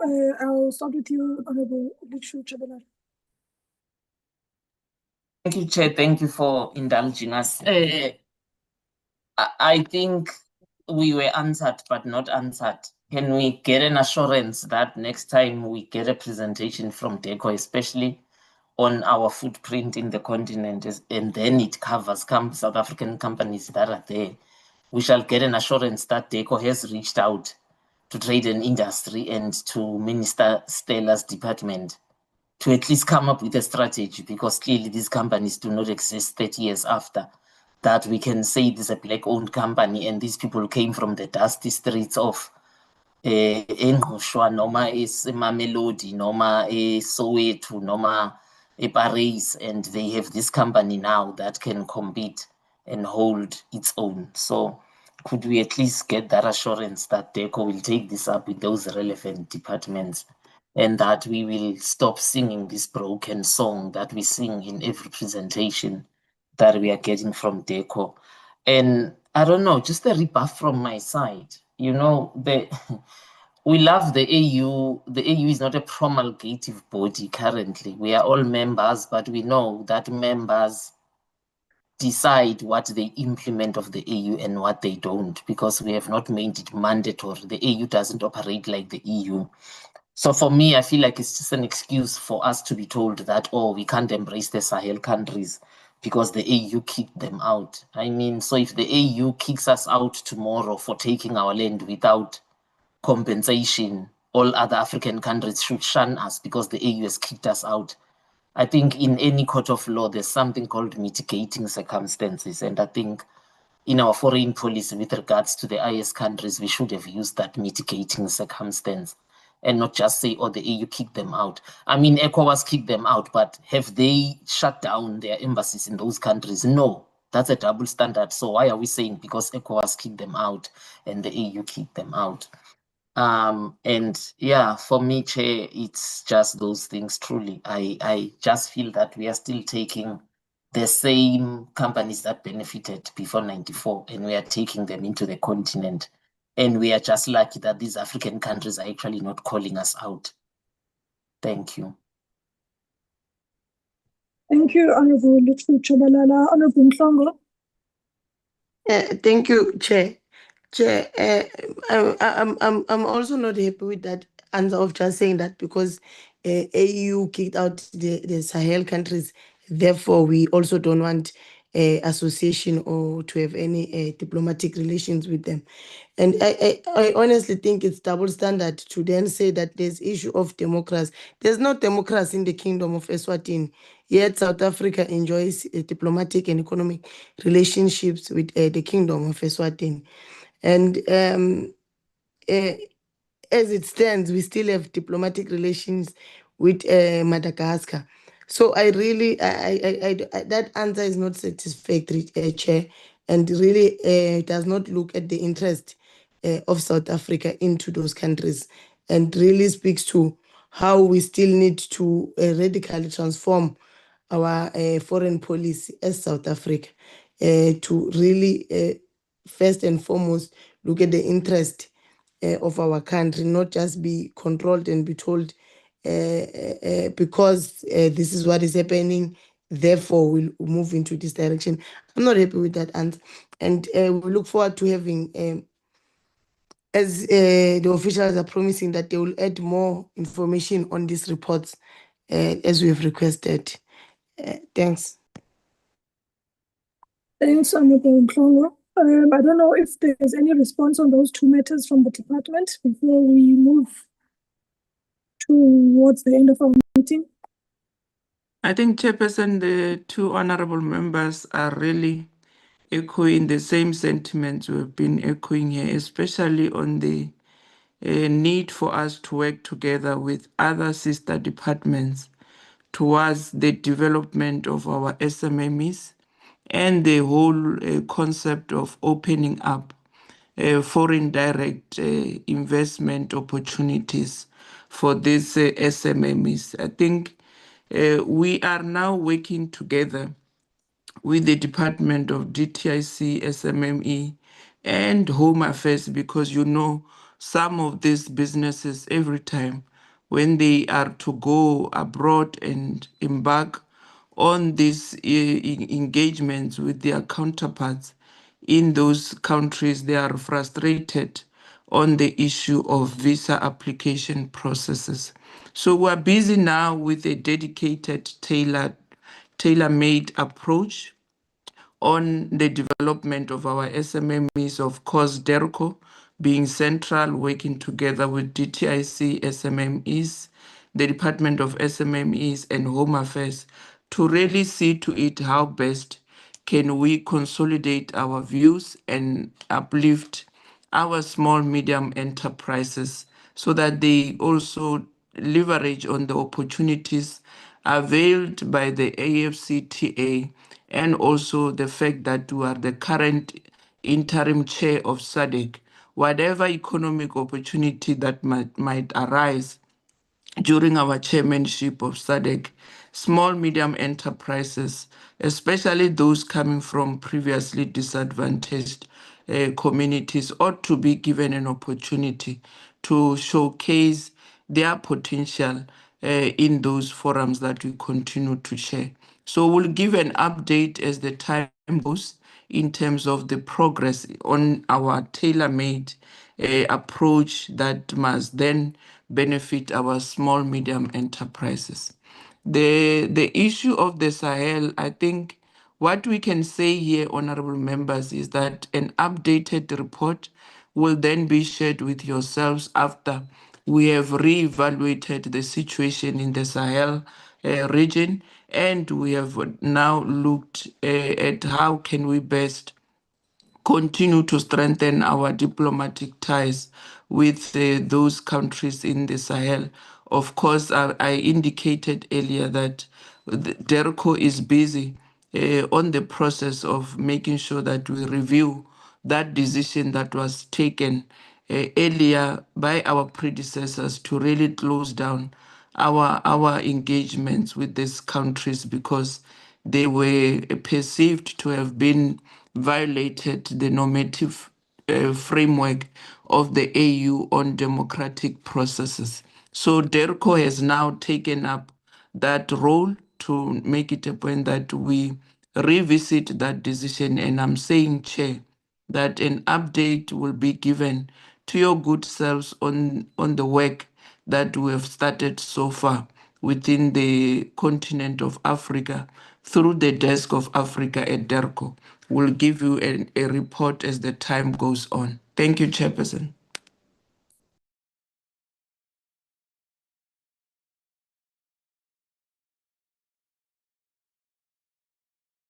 Thank you very much, Dean, for that response, and I hope we can really look into it going forward. With that being said, honorable members and colleagues from the department and the DM, allow me to thank DERCO for the comprehensive presentation on our engagement with West and East Africa. These regions are not peripheral to South Africa's foreign policy, but they are central to the future of our continent, and they remain a critical pillar of the African political economy, regional security architecture, and continental integration agenda. And I think our strategic partnerships therefore must be deliberate, structured, and mutually beneficial. So what we have engaged today, I believe, underscores two main imperatives. Firstly, we really need to strengthen our bilateral engagements, which are anchored in trade, investment, and industrial cooperation.